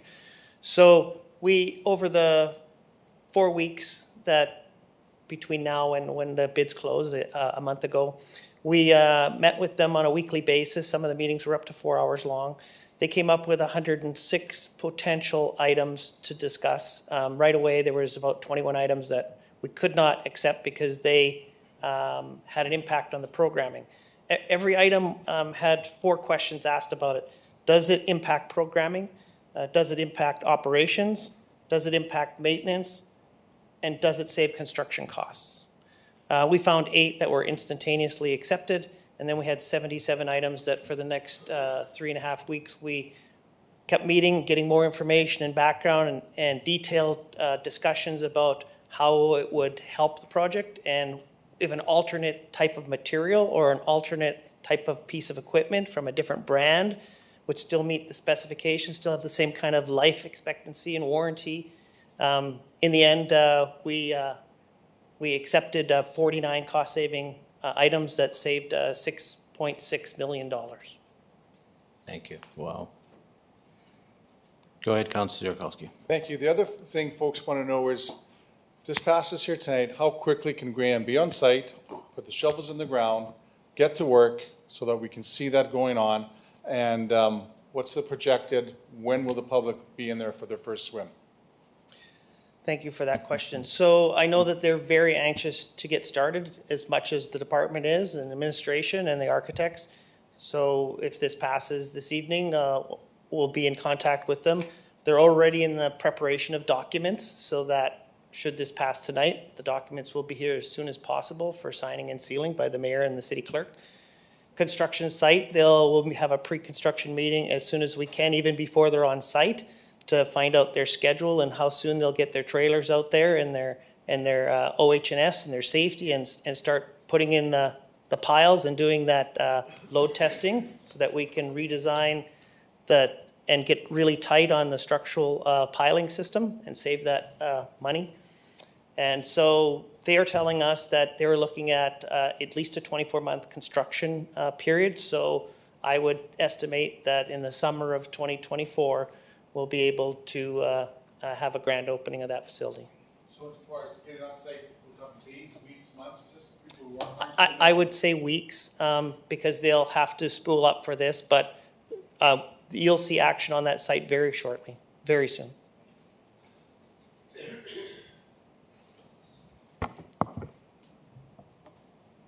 Councilor Lanixap. My position on this item is that I would like to see the public consulted on the consideration of a reduction of the project and find out what the public wants. Would they like to see us reduce, reconsider the extent of this project? Thank you. I see no one else in the queue, so I'm going to prompt the question. No? Very quick, okay? Go ahead, sir. Thank you, Your Worship. Just before we vote on this is a pretty darn exciting time. Certainly, a lot of hard work's been put in from administration to make this happen. Right down from the application for the grant where we got $44 million. Just remember, we were declined initially and had to redo that. And here we are sitting with $44 million to utilize on a beautiful public facility, major public facility. Declined at 30 million. Declined at 30 million. And right down to the design phase, I mean, this has been talked about for years. And here we are, moving forward. And I'm pretty darn excited, and the community should be too. And I want to thank administration for all the hard work that went into this to move this project forward. It's very much appreciated. There was a lot of hands-on to move this forward. So just wanted to say those words. Thank you. Well,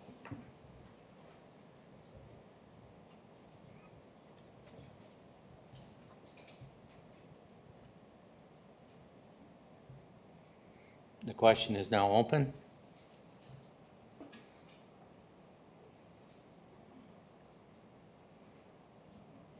And the motion carries.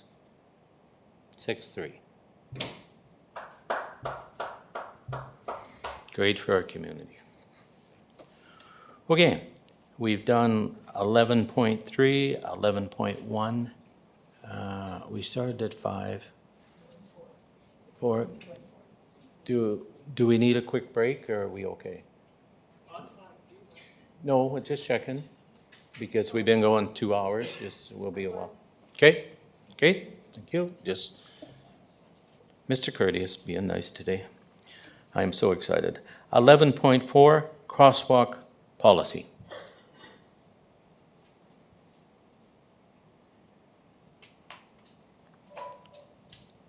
Council and accept? I just would like to ask administration a question to start off. Nope, Nope. we need a motion and a mover. I guess I'll move that the crosswalk policy be approved. Thank you, and I'll come right back to you. I'll get a seconder. Can I get a seconder? Councilor Miller? Yep, I'll second. Thank you. Back to you, Councilor Zepp. My question for administration is the consideration for colors in crosswalks. For example, for Pride Week, I know that we as a city have approved in the past crosswalks to be a rainbow color for the month of June, as well as September 30th, reconciliation to have crosswalks the color orange. That's my concern, and I'm hoping that the answer is going to be that there is leeway to permit that. Could we hear maybe about colors? Oh, sorry, Director, sorry. Thank you for that question.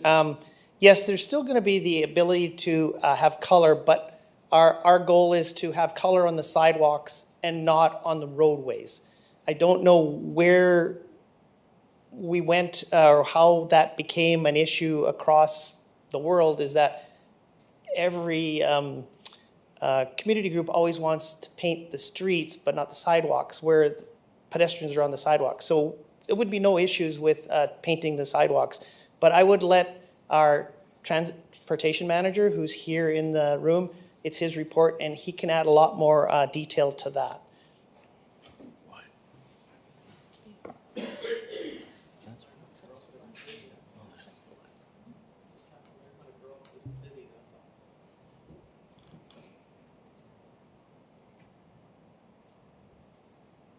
Hello. So the intent of removing color from this and putting it onto the sidewalks is mostly using colors like yellow, red, orange mean things, whether that be construction, to stop, to slow down, to yield. And it often confuses people. And we can see in the City of Saskatoon decorative crosswalk policy as well. They state designs shall not contain colors or shapes in a way which could be confused as traffic control devices. So that's the intent of that. Question then for administration. My understanding, and correct me if I'm wrong, is that the City of Saskatoon does have some rainbow colored crosswalks on roadways right now within their policy. Would that be accurate? They do have some Pride crosswalks, yes. Yes. I am going to add, somehow ask if I can add a ability for groups to make a request for color to be added to this policy. If my seconder, I guess, can, if we could amend discretionary, that applications for colored crosswalks be considered, and I'd like to hear from other members of council on that. Ooh, that thing lit up. Councillor Kilmer? Thank you. I just want, I am not in support of this crosswalk policy as it stands and would like to urge my fellow council to let it go back and let there be some additional work on it. There's a couple things that I have concern about. One being exactly what Councillor Lennox-Zepp brought up.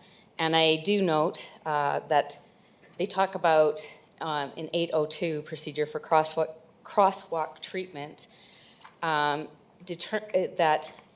crosswalk treatment and design will be determined using the Transportation Association of Canada Pedestrian Crossing Control Guide.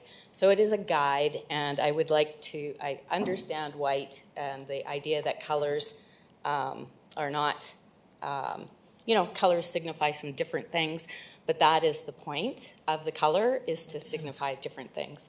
And in the time that I had been involved with a colorful crosswalk, the colors were not seen as, you know, the traffic was not, or did not have difficulty with the variety of colors. They weren't cautioning because they saw the yellow or stopping because they saw the red. Other portions that I found that I do have concern with is the $200 fee. Many of the crosswalk painting that have occurred because students have wanted to take part in our community and wanted to send a message to the community of something that they worked hard at. So there's that point. $200 is just, I think, out of reach in a school. $100, yes, because then, or an amount like that, because then that's part of the cost. You know, helps us with the cost. Another portion is the arterial roads, the not having the painting done on the arterial roads. The whole point of doing the painting is to have eyes on, so I would urge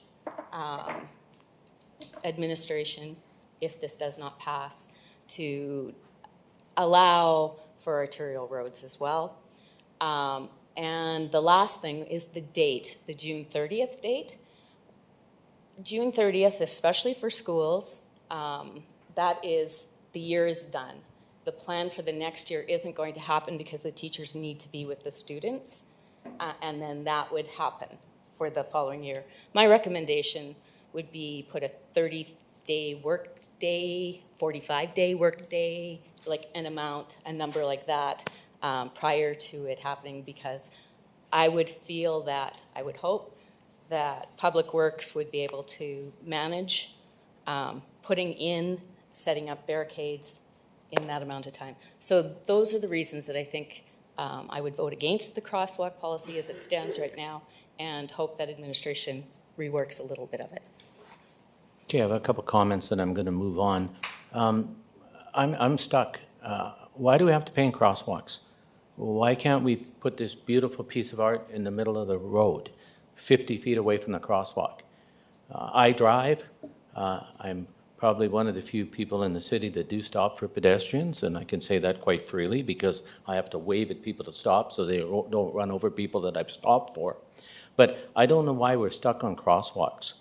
Why can't we paint it in the middle of the block? To me, a crosswalk's a crosswalk, and I'm 100% for the safety of the pedestrian. And they're standard across the world crosswalks. They're white.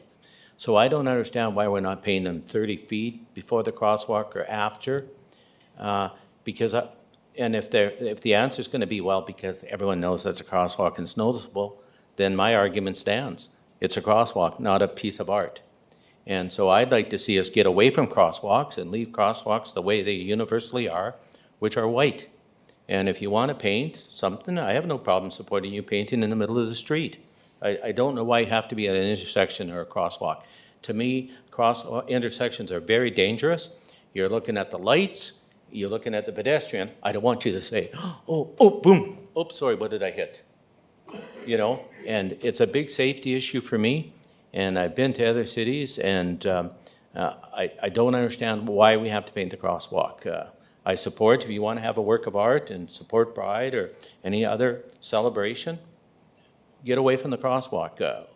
We got 245 kilometers of street. I don't know why we have to paint them in the crosswalk. And maybe I'm out to lunch, there's a highlight or spotlights on those, more lights. I don't know why. And so I don't support it. Crosswalks to me are universal white. Universal. It's like someone coming to our council and saying, why don't we change the color of every stop sign in the city for this event? I just don't understand that. We would never do that. Crosswalk is the same thing. The only difference is it's on the ground. Those are my comments. So I support not painting crosswalks and also support them being painted anywhere else but in crosswalks. Councillor Zierakowski. Thank you. Question for administration. In the report, it says custom painting requests. Does that, the custom painting request, does that include colored painting? As per this policy, the custom painting request would not include colored, it would just be white. Okay, thank you. Then what I suggest to my colleagues is, this is conversation probably better had at executive committee meeting. Not sure why it didn't go there first. And I think there's value in coming up with, I would suggest, a compromise. Maybe conversations with some of the leaderships at the schools, if that's going to be our focus. In the report, it also says nonprofits. Let's find a way to get them what they would like to have as well, and have the department work with them in some sort of a compromise sort of a way.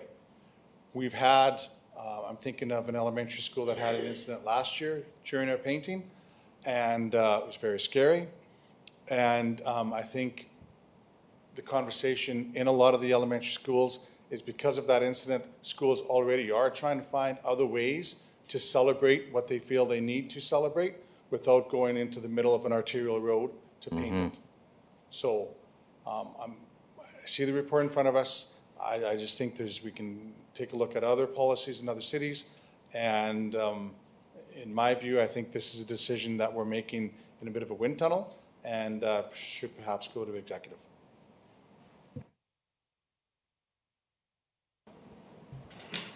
Councillor Head. Thank you, Your Worship. I too flagged a few items on this policy, so I would like to see it go back and make some amendments to it. And I agree with Councillor Zierkowski, maybe that proper arena would be the executive committee. So I really like that idea. I'm not supporting it this evening, but I do think there's going to be some changes and probably some more discussions and consultation needed. So. Okay, back to the mover. Councillor Zapp. Maybe I could change the motion as a result of what I've heard to say that the crosswalk policy be considered at an upcoming executive committee meeting. Perfect. That administration considers options to the recommendation.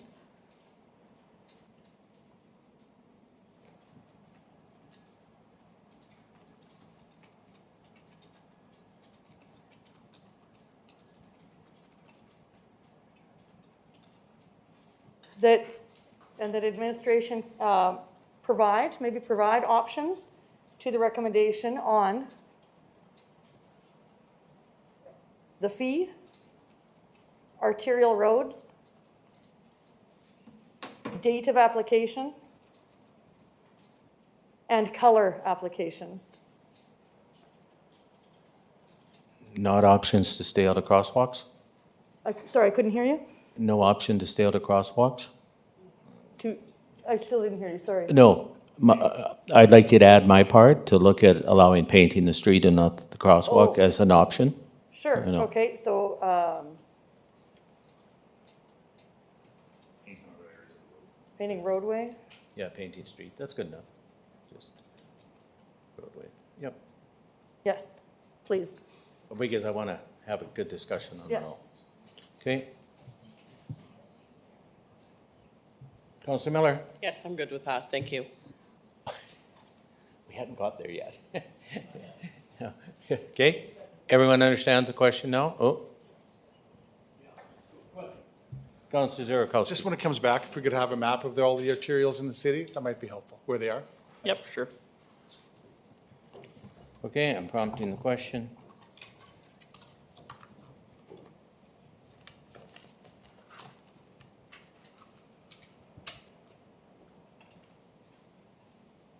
Questions now open.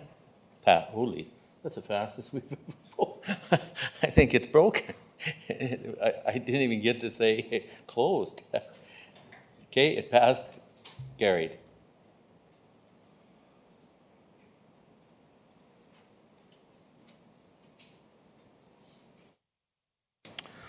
Okay.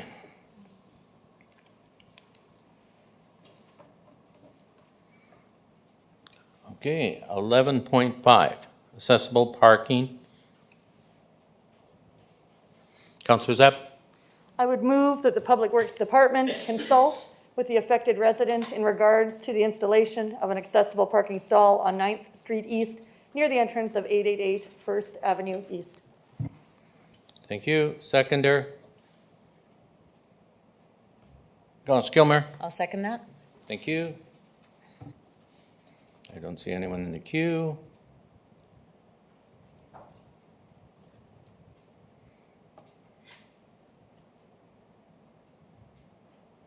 Questions now open. Sorry, I misunderstood. I did have a question for administration about the... Passes. Okay. I guess I'll just tell the chair that I just wanted to, maybe the chair would know if this will come back to us at council. Yes. No. No? Right, but I mean, after they consult. No. If there is a change, if they'll just go ahead, do they have the authority to go ahead and do this, proceed on this without us having to? Okay, thank you. They say yes. Thank you, and I vote yes. Okay.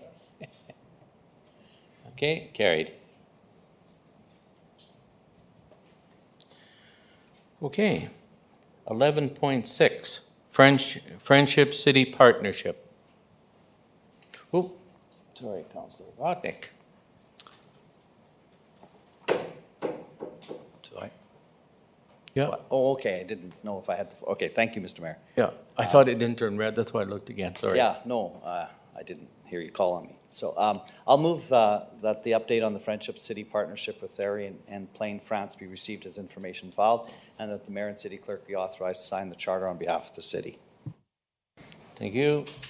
Councillor Head? Thank you, Worship. I'll second that. Thank you. Any discussion?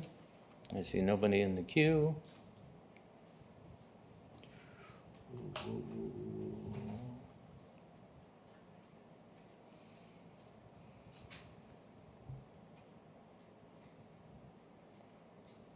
It's now open. Carried. 11.7, Regional Procurement Partnership.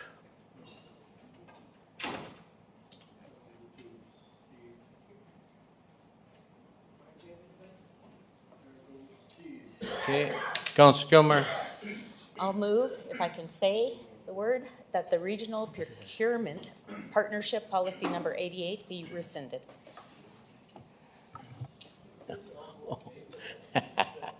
Councillor Miller. I'll second that motion, Mayor Dion.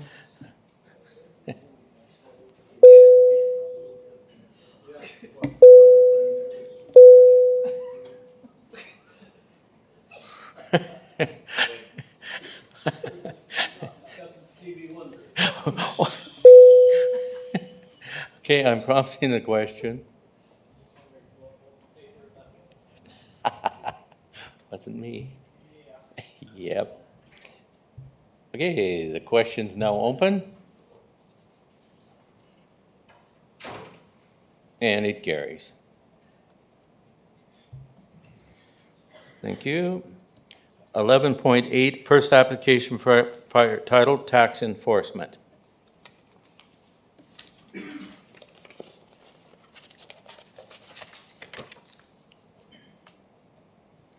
Councillor Zierakowski.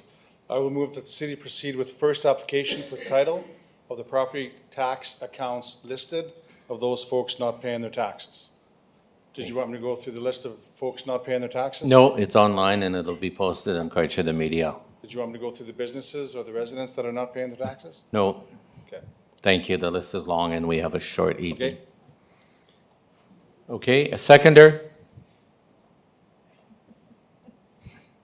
I think you scared everyone off. Except for her. Here. I second. Thank you. I'll prompt the question.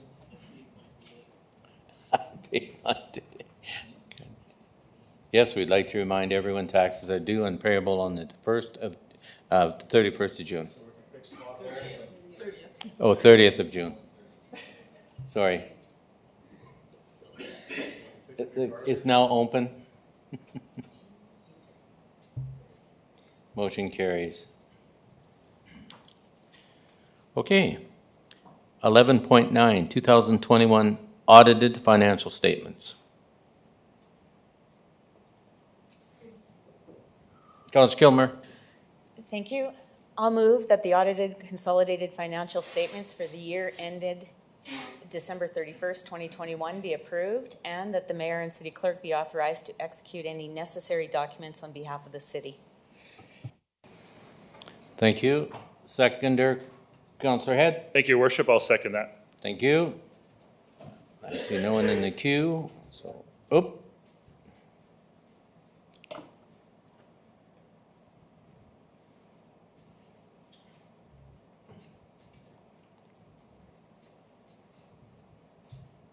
Councilor Edwards. Thank you, Your Worship. So this is just one of many audits that the city goes through, correct? Correct. How many audits do we have throughout the year? Do we have a ballpark figure on that?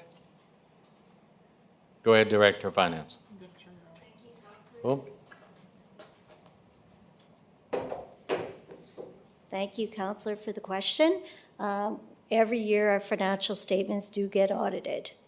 Yeah. So on occasion, there might be other audits, like we might have a PST audit, WCB audit, things like that, PST. but it's not every year. Right, so we do go through several audits throughout the year, including this one all the time, correct? Just for the people listening out there and the people that, may think that transparency isn't there, we're very transparent and these audits make sure we are. Our financial statements are audited every year. Yes, much appreciated, thank you. and that also includes the police. So it includes police, fire, every department we have. That is correct. Thank you. Okay, I'll prompt the question.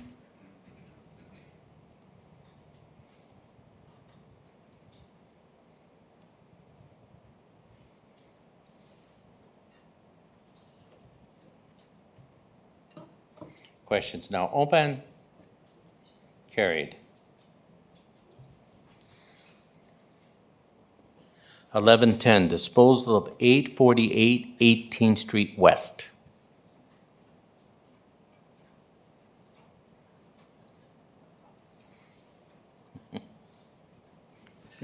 That's a good. Thank you, reason. Mayor Dion. That the vacated property located at 848 18th Street West be listed for sale for $1 subject to a $10,000 retainer fee being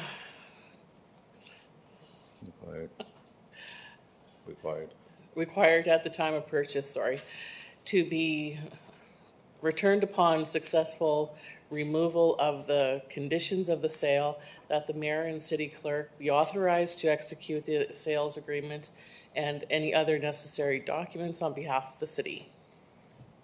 Thank you. Seconder? Councilor Kilmer? I'll second that. Thank you. Councilor Edwards?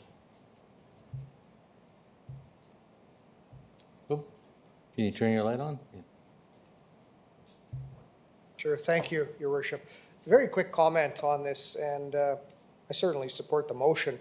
However, I know that in our conventions that we recently had was to look at splitting lots and making a lot smaller so they can build smaller homes, which will reduce the overall cost, which is kind of the way of the world today, is how do we reduce some expenditures, and one would be to build a small home, allow other people to have ownership.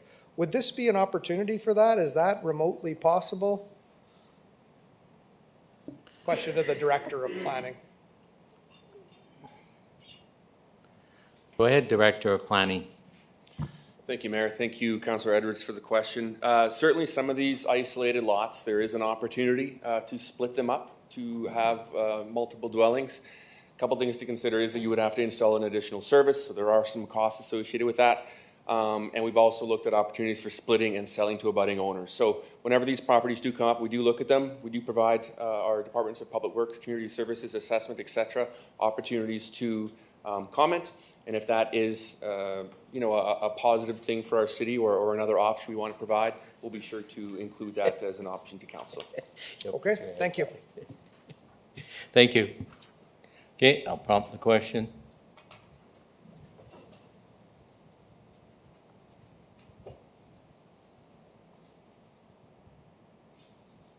Question is now open.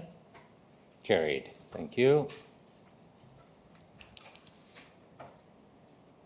1111, license agreement, Raleigh Motors and Prim Holdings.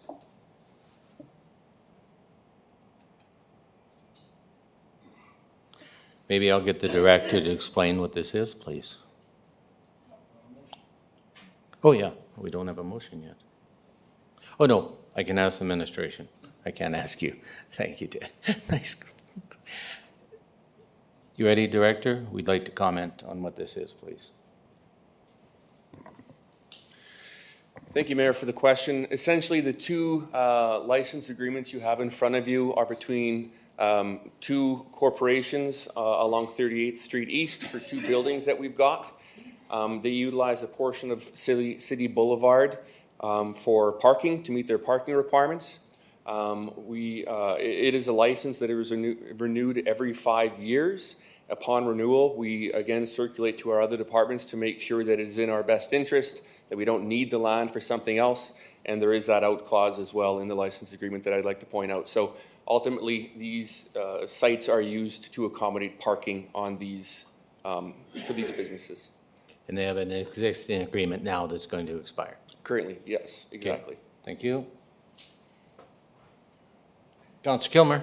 Thank you. I'll move that the license agreement between the city and Raleigh Motors Limited for the use of a portion of the boulevard along 38th Street East, as shown in location Plan A, be approved, subject to the terms of the license agreement being 5 years, to include the option to renew for one additional 5-year term, and the license fee be $405.76 plus goods and services tax, with an annual rate increase of 2%, subject to renegotiation at the end of the first term. That the license agreement between the city and Prism Holding Limited for the use of a portion of the boulevard along 38th Street East, as shown in location Plan B, be approved, subject to the terms of license agreement being 5 years, to include the option to renew for one additional 5-year term, and that the additional license fee be $347.65 plus goods and services tax, with an annual rate increase of 2%, subject to renegotiation at the end of the first term, and that the mayor and city clerk be authorized to execute the agreements on behalf of the city. Thank you. Seconder. Thank you, Your Worship. I'll second that, and I also have a comment if I will. If I Go ahead, sir. So I looking at the map, and I mean, these ones make sense, these two strips along the property. I mean, no one else is going to be accessing. Question for the director, maybe. When is the other piece of that 38th Street within the MSC up for negotiations again as well? So I think that one has a little bit more of impact of our services. Director. Thank you, Mayor. Thank you, Councillor Head. If you don't mind, can you clarify which parcel you're talking about? So I'm looking at the map, and I understand that right across the street from this operation, there is an excess lot within the Municipal Service Center on 38th Street. So just that one. I know we had some discussions about it very early on in my term, so I guess if you could give us a date on that one. Thank you. Thank you, Mayor. Thank you, Councillor Head. If we're referring to the same businesses, currently a number of snowmobiles and ATVs and things located within that property, right? So that property was part of our MSC Center for years and years, and then a couple of years ago we were negotiated a sale of that property. So that is not no longer in control of the city. So that is a finalized sale. Good question. Would you consider this like a permit? Not necessarily a permit, just the allowance for the continued use of the property for parking. Okay. License agreement, sorry, yeah. Okay, Councillor Brodney. Thank you, Mr. Mayor. And I'm going to vote against this motion, and for the simple reason I need to explain and be consistent that this is public property, and once again, we're leasing public property for personal use, or in this case, a business use. And so I said on 2 occasions now I voted against taking public property and using it for personal use, and so I'm going to be consistent and vote against the motion. So that's the reason why I'm voting no. Thank you. Oop. Councillor Zepp? Just a question for administration. Am I understanding this right? This is a license agreement, so it's public property just to, not to be sold to another entity, but to be used under the agreement? Oh, sorry. That is correct. It is a license to use the property, Okay. not to be sold. Okay, yeah, just a consideration for me is that we have debated issues in the past of public property being sold for private use, and we've debated issues in the past of a lease, and so it's something I need to think about. So I have a question to the director. So if I go up there, am I allowed to park there now? Or is that for his exclusive use and I can't park there? Thank you for the question, Mayor. In approving these developments initially, that site or this strip of land was to fulfill their parking requirements for public use. So yes, the public is able to park there. Okay, that's important. Councillor Kilmer? Thank you very much. I just want to clarify for council that if you go down 38th Street, you will notice the endless rows of no parking signs. I'm pretty sure our city has spent a vast amount of money because they're every 10 feet. It is a problem parking on that street, so customer service for those businesses is important, and therefore I urge you to pass this. I am going to support your motion, but here's a good example that the purchaser or the leaser should have bought more land to do parking, but we did not allow that, and then we allowed them to use public land, and that's why I will not be supporting it as well. And so with that, I'll prompt the question.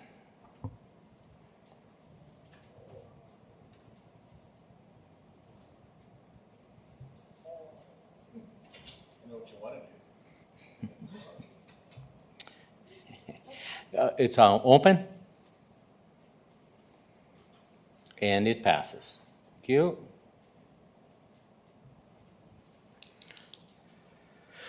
$11.12 signature development subdivisions parcel 4, 5, 6, and 7.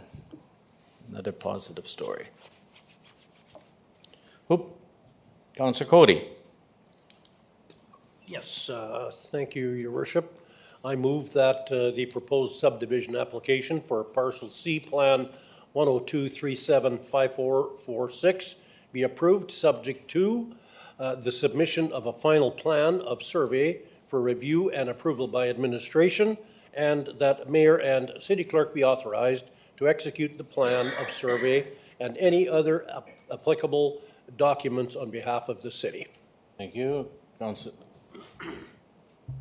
Zierakowski. Thank you. I'll second it and have a question if I may. Go ahead, sir. So where these 4 pieces of land that have been subdivided, sold, and development will presumably occur, where is this land to administration? Go ahead. Thank you, Mayor. Thank you, Councillor Zierakowski, for the question. This land to be subdivided is directly south of the newly approved aquatics and arena facility. So this is another ask of us from the developer, people looking at moving in, building their businesses, subdivide, put services in, and start construction on their own intentions to pay taxes to the city so we can take away garbages, fix potholes, and so forth. Pay the loan. That is correct. And pay the loan. Thank you. And pay the loan. As I described the parcel to taxpayers, and they like how I describe it, it's an 80-acre site that we own 25 acres, and the other 55 acres are taxes. So that's what's exciting about this project. Okay, I'll prompt the question.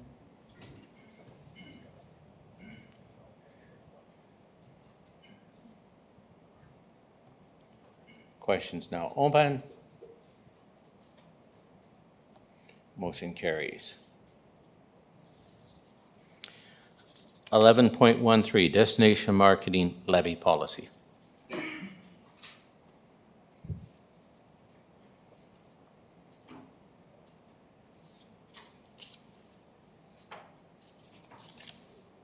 Councillor Edwards.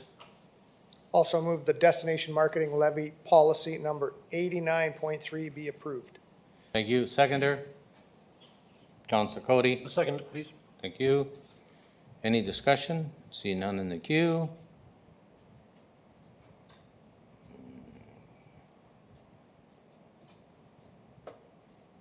It is now open. And the motion carries. Thank you. Number 12, unfinished business. Unfinished business. We have none. Thank you, Madam Clerk. Number 13, Mayor and Councilors Forum.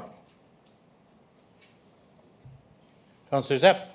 Thank you. I enjoyed two city events recently. One was the Prince Albert Pride Parade, and it was, by all accounts, the largest Pride Parade that our city has put on in its history, and it was really beautiful to see all the kids and families and people in a really positive way. So it was a walking parade, and then also an enormous festival right in Kinsman Park, and it was great. Totally I just want to congratulate the organizers and the PA Pride Committee on their outstanding work. The second event that I was pleased to attend was the Heart of the Youth Powwow that I know the mayor was also present at, and that was also within Kinsman Park area. And again, congratulations to the committee. That's a community committee that puts on the Heart of the Youth Powwow, and it really focuses on kids getting to do powwow. And tons of schools came into Kinsman Park and attended that, and I was very pleased to be able to attend as well. Thank you. You're welcome. Councillor Brodnick. Thank you, Mr. Mayor. I just want to congratulate the Legion on organizing Decoration Sunday, which was yesterday at South Hill Cemetery. The service was attended by Councillor Miller, Councillor Kilmer, and myself, and actually quite a few members of the public were there as well to recognize. And what Decoration Sunday is just to make sure that we continue to remember the men and women that sacrificed so much for our freedom. And why it's in June is it coincides with the Sunday near D-Day, which was June 6, 1944. That was the beginning of the end of Adolf Hitler. And I hope there's a D-Day for Putin coming up soon too. But anyways, we'll leave that aside. Secondly, I was able to participate and attend World Traveler by the Prince Albert Multicultural Council Walkathon. It was well attended. It was on Saturday as well. Last Saturday. Saturday was a busy day in Prince Albert. And it was along the Rotary Trail and started at the Elks Lodge and went all the way to 16th Avenue. And what people did is as they walked along the trail, they were able to experience cultures from around the world that Prince Albert Multicultural Council has present clients and staff involved in those different cultures. So congratulations to PAMC on their organizing of that event. Also on Saturday, Barvinock held their fundraiser at the exhibition center, and for anybody that missed that, you missed a great event. Food, cheap Ukrainian food, $17 got you a feast, and so I went through the drive-through and just about went a second time. So I want to congratulate them on organizing that event. That was the first event as well since COVID, so they did it and it was quite safe. I want to congratulate also John Diefenbaker School. They painted a sidewalk in the Pride colors, not the road, and the whole sidewalk going up to JD is painted in the Pride colors. And so congratulations to the staff and students that were involved in that particular project. I do want to, and I know I didn't attend the Arts Gala, and I'm sure you're going to mention that, but I do want to just congratulate the people that Go ahead. received honors at that particular event on last Friday. I was under the weather, and so I didn't attend. I'm on the Arts Board and a member of that organizing committee. Their second big event is coming up this Saturday in conjunction with Street Fair, and it's Parts for the Arts. And so that's to learn about the arts. And so try to take in that. And last but not least, Street Fair. I just want to remind people about Street Fair. Next Saturday, Central Avenue will be the place to be. Nowhere else to be. The lakes, I heard it's not going to be nice out at the lakes, so stay in Prince Sun is Albert. only going to shine on Central Avenue. It's only going to shine on Central Avenue is right. So attend Street Fair and show our support of the downtown. So thank you, Mr. Mayor. Thank you. You're going to mention it. Councillor Edwards. Right? That's why I did. Thank you, Your Worship. I just wanted to provide a quick update on the working group that we passed a motion on to form to help deal with some of the crime occurring in the city. And just to provide a couple of updates, there has been, we have met, and several of us have met with the Montreal Lake Chief and Council. We've talked to the PA Grand Council Urban Services. We've talked with PA Grand Council Justice Department. Also a meeting set up with Sturgeon Lake Chief in the upcoming days, which is important. And basically, all are agreeing that it's got to be a matter of working together and getting in and discussing those ideas to help curb some of the things that are going on in our city and many other cities throughout the province and overall country. So I just wanted to give that as a quick update. I also want to wish all these teams good luck. We have several softball teams, several baseball teams, several lacrosse teams heading out to play provincials.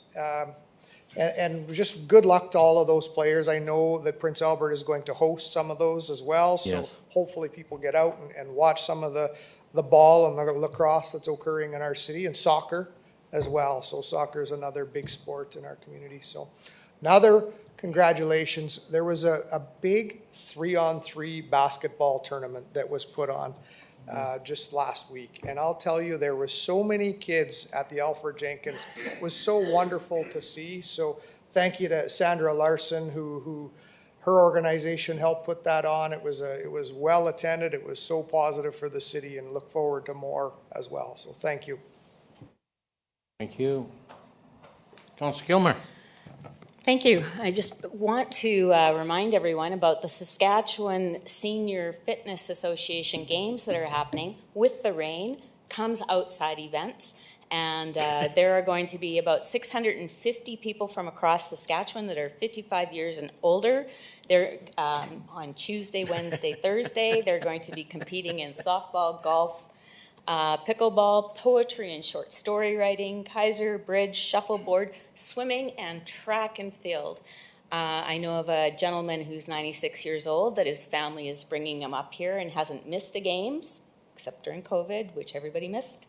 But he's 96 years old. We have a volunteer that is going to take him around for golf, be a little bit of a sightline for him, and keep his score. And he is very excited about golfing on our fantastic golf course, Cook. So please, everyone, go to Art Hauser. You will see great athletes in action. Thank you very much. And can you just confirm opening ceremonies? People are welcome to attend, and where they are and what time? The opening ceremonies are at the Art Hauser tomorrow night, and they begin at 7 o'clock. Thank you. Councillor Zierakowski. Thank you. What games are you playing in? Yeah.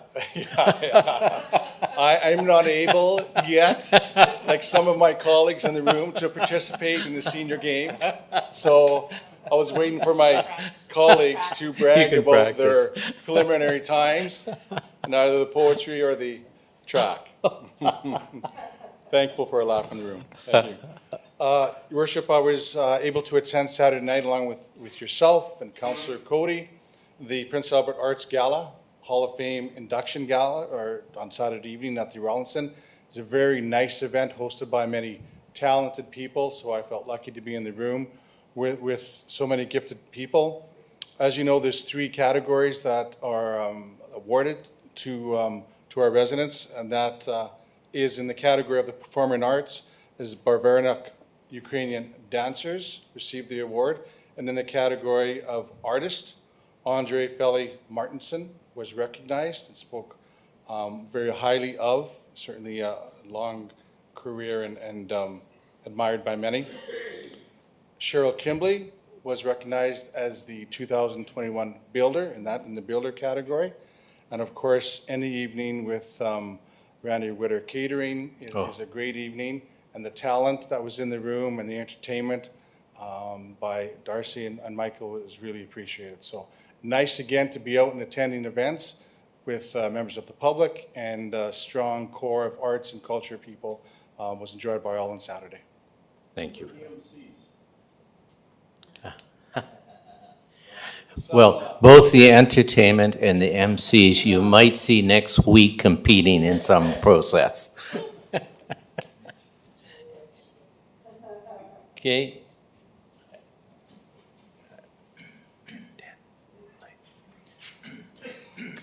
Go ahead.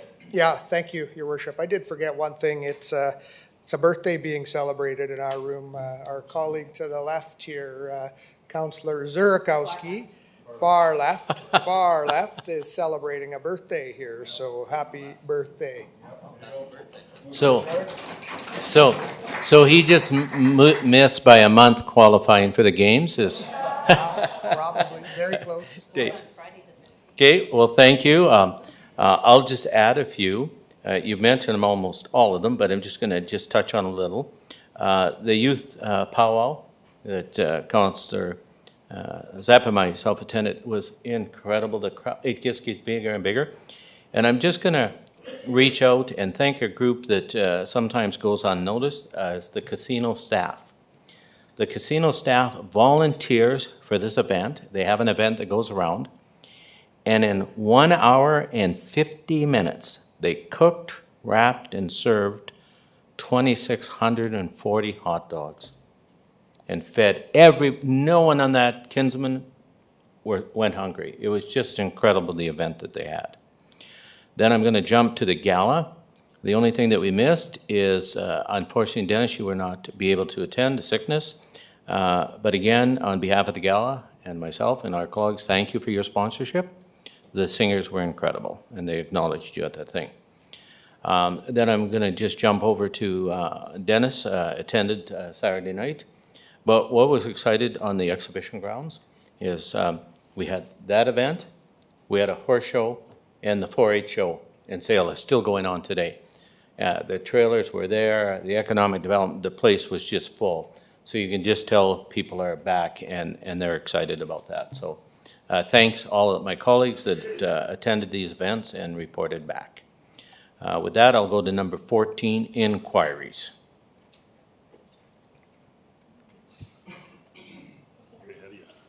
Oh, all the lights come on. Councillor Head. Thank you, Your Worship. I have 2 questions, I guess, or 2 inquiries. First, I think I touched a little bit about it. First Avenue East, 8th Street, not holding you to a date, but if you can give us a date or more of a window when that would be fixed. You mentioned this week. I just want to confirm that for some of the people in that area. That's okay.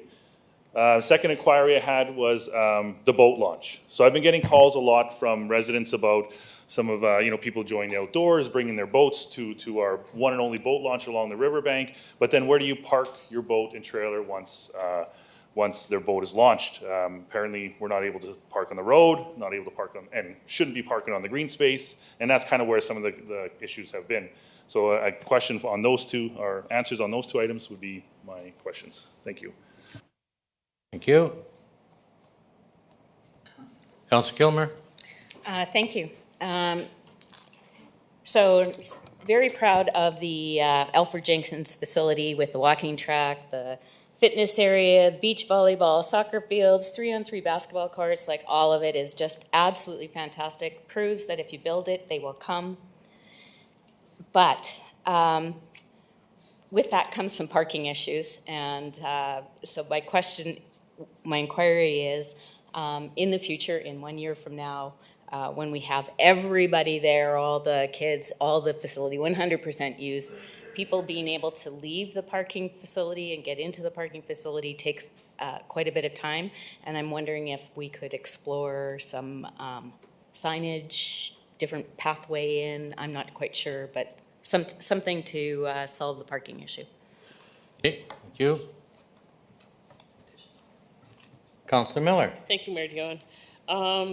So the field house, and when are they going to get their own showers for all the soccer players? Let's be specific. Another one is some grass cutting is needed on 9th Avenue and 13th Street West, and 9th Avenue and 18th Street West on the corners on both of the north sides. They're empty lots, so I'm not too sure who owns them. Okay. Also, to Public Works, and how is our busing situation coming along? Because, you know, we're having great difficulty here down in the West Flat and the Upper East Hill there, not having buses running a few days a week or whatever it is. I'm not too sure. So is there an update yet on buses? Yeah, I'm going to corner him because we've had our 6 buses for quite a while and they're not on the road. So could we get an update, please? Yes, thank you for that question. It was provided as an update in today's divisional updates, this weekly update. But having said that, 2 buses were on the road today. Third one should be back on in 3 days. It was the one that had a window broken out of it, so we had to get a window ordered, which isn't something you can get off the shelf. So that'll be 3. The buses that came from First Bus Canada from the United States, the first bus is supposed to be on the road by the end of the week, and then 2 more by the end of the month, and then the next 3 by the end of July. The problem is taking time in getting the parts so that they can be Canadianized, so they can pass the SGI safety inspection. Things like getting the daytime running lights installed. Just something as simple as that, and just can't get parts through the supply chain. So. Okay, and may I make a suggestion, because it is costing us lots of money and we are going to charge it back? When we do find parts, can we have them not come by ground? So they take 3 weeks to get here. This is an important issue. It's our citizens have put up with it for long enough, and I want to thank them for their patience, but I do believe we should step up when we do get the parts, send them by air, so we can get them here in a couple of days, so we can get these buses on the road. Yeah, and those parts are going to First Canada Bus because they're their buses. Like, we're not in charge of that, but I know they are trying to get them as soon as possible. Great, thank you. And I have one inquiry, and it's probably SAS Power, it's not even probably yours, but on 22nd Street East, there's no street lights right from the corner of 6th till about 4th. It's totally dark on that end of the street just past the Kentucky Fried Chicken going down. So I'll put that in inquiry, but that's probably SAS Power, but you can pass it on. Yeah, it is SAS Power. Okay. Oh. Last chance for inquiries. Councillor Edwards. Yeah, sorry, my apologies, No Your problem. Worship. I did remember one, and it is the Art Hauser parking lot. What a mess we have going on in the Art Hauser parking lot with the cars ripping around in the early evening while there's games on and all night long. All you hear is rubber burning. I have no idea how these people afford the tires, but they're burning them off. Their smoke shows steady. Somebody's going to get hurt out there. So I know this is likely a policing issue as well, but I'm wondering if the city is doing anything. It is our parking lot. There are rentals of our facilities going on when this is occurring. I'm wondering if there's anything we can do. It's not just at midnight. That's the unfortunate part. It's actually earlier than midnight. It's the problem is right from 7 o'clock on, and it's terrible. So it's really quite perturbing. It's many people at those ball diamonds are very aggravated. I've seen confrontations from parents. It's not good. But I'm also hearing it from Grey Owl as well. They're constantly disturbed. And Southwood and the minor hockey office, I understand as well. It's just an ongoing nuisance, and somehow, some way, maybe we need a bylaw or something that we can give a $1,000 ticket, whatever it has to be. If that's possible, let me know, because I would be gladly to move that motion. I don't know whether that's possible, but it's terrible. So I'm sure the Director of Community Services probably heard lots about it. Is there anything going on with that? Yeah, I can Maybe we need interfere. to- I can interfere a little. I have it going on the next Police Commission agenda. And what it is no more tickets. We will tow vehicles. If you're going to lay rubber, then that means you don't need the vehicle. And so we are going to make a recommendation that instead of ticketing, because we have, is tow the vehicles. And we're going to have that discussion whether we keep them for 14 days or 30 days. And that may deter it, because if you can burn off the rubber, you obviously don't need your vehicle. Well, we got to get their license plates and catch them while they do it. So I don't know whether there's cameras needed to catch those. I think it would be paid off quite quickly. I'm not sure, but we need to do something. Yep. Thank you. Okay, you're welcome. Okay, I see no more inquiries. Very good. So far, we're doing very good meeting. Number 15, inquiry responses.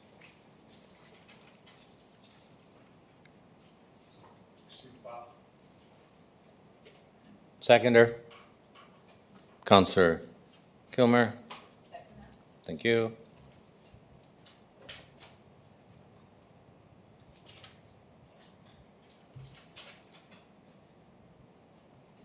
The vote is now open.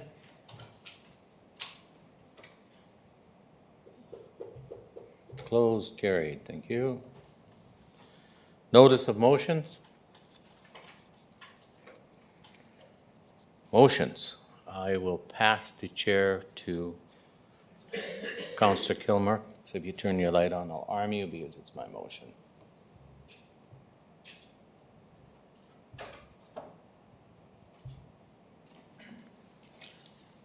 Okay. We have a motion, or we may have a Yep, motion on the I floor. move that the city disallow issuing permits for any developer contractor with outstanding permit requires or financial obligations to the city. For example, this would include building permits, development permits, landscaping, taxes, leases, fees, etc.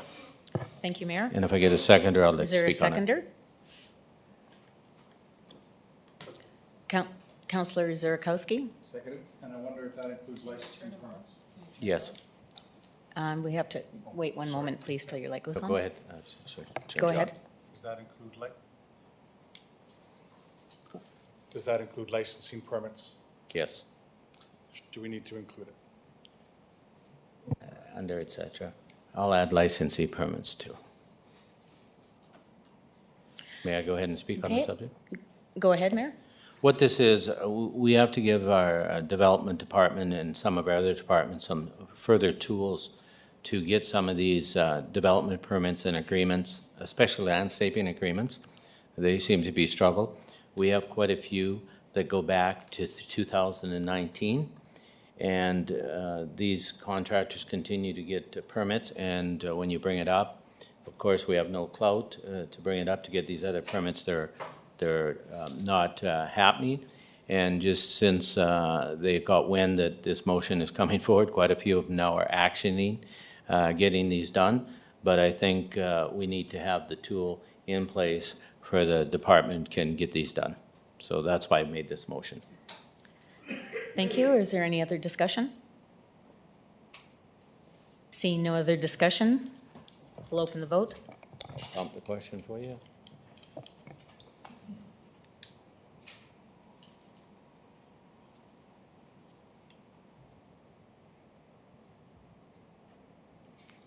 Open. The vote is open. Motion carries unanimously. Motion carries unanimously. Thank you. Thank I you. return the chair. Okay, no public forum. Councillor Kilmer. I move to adjourn. Seconded? Counselor Ed? I'll second that. No, don't move. I'm prompting the question quickly.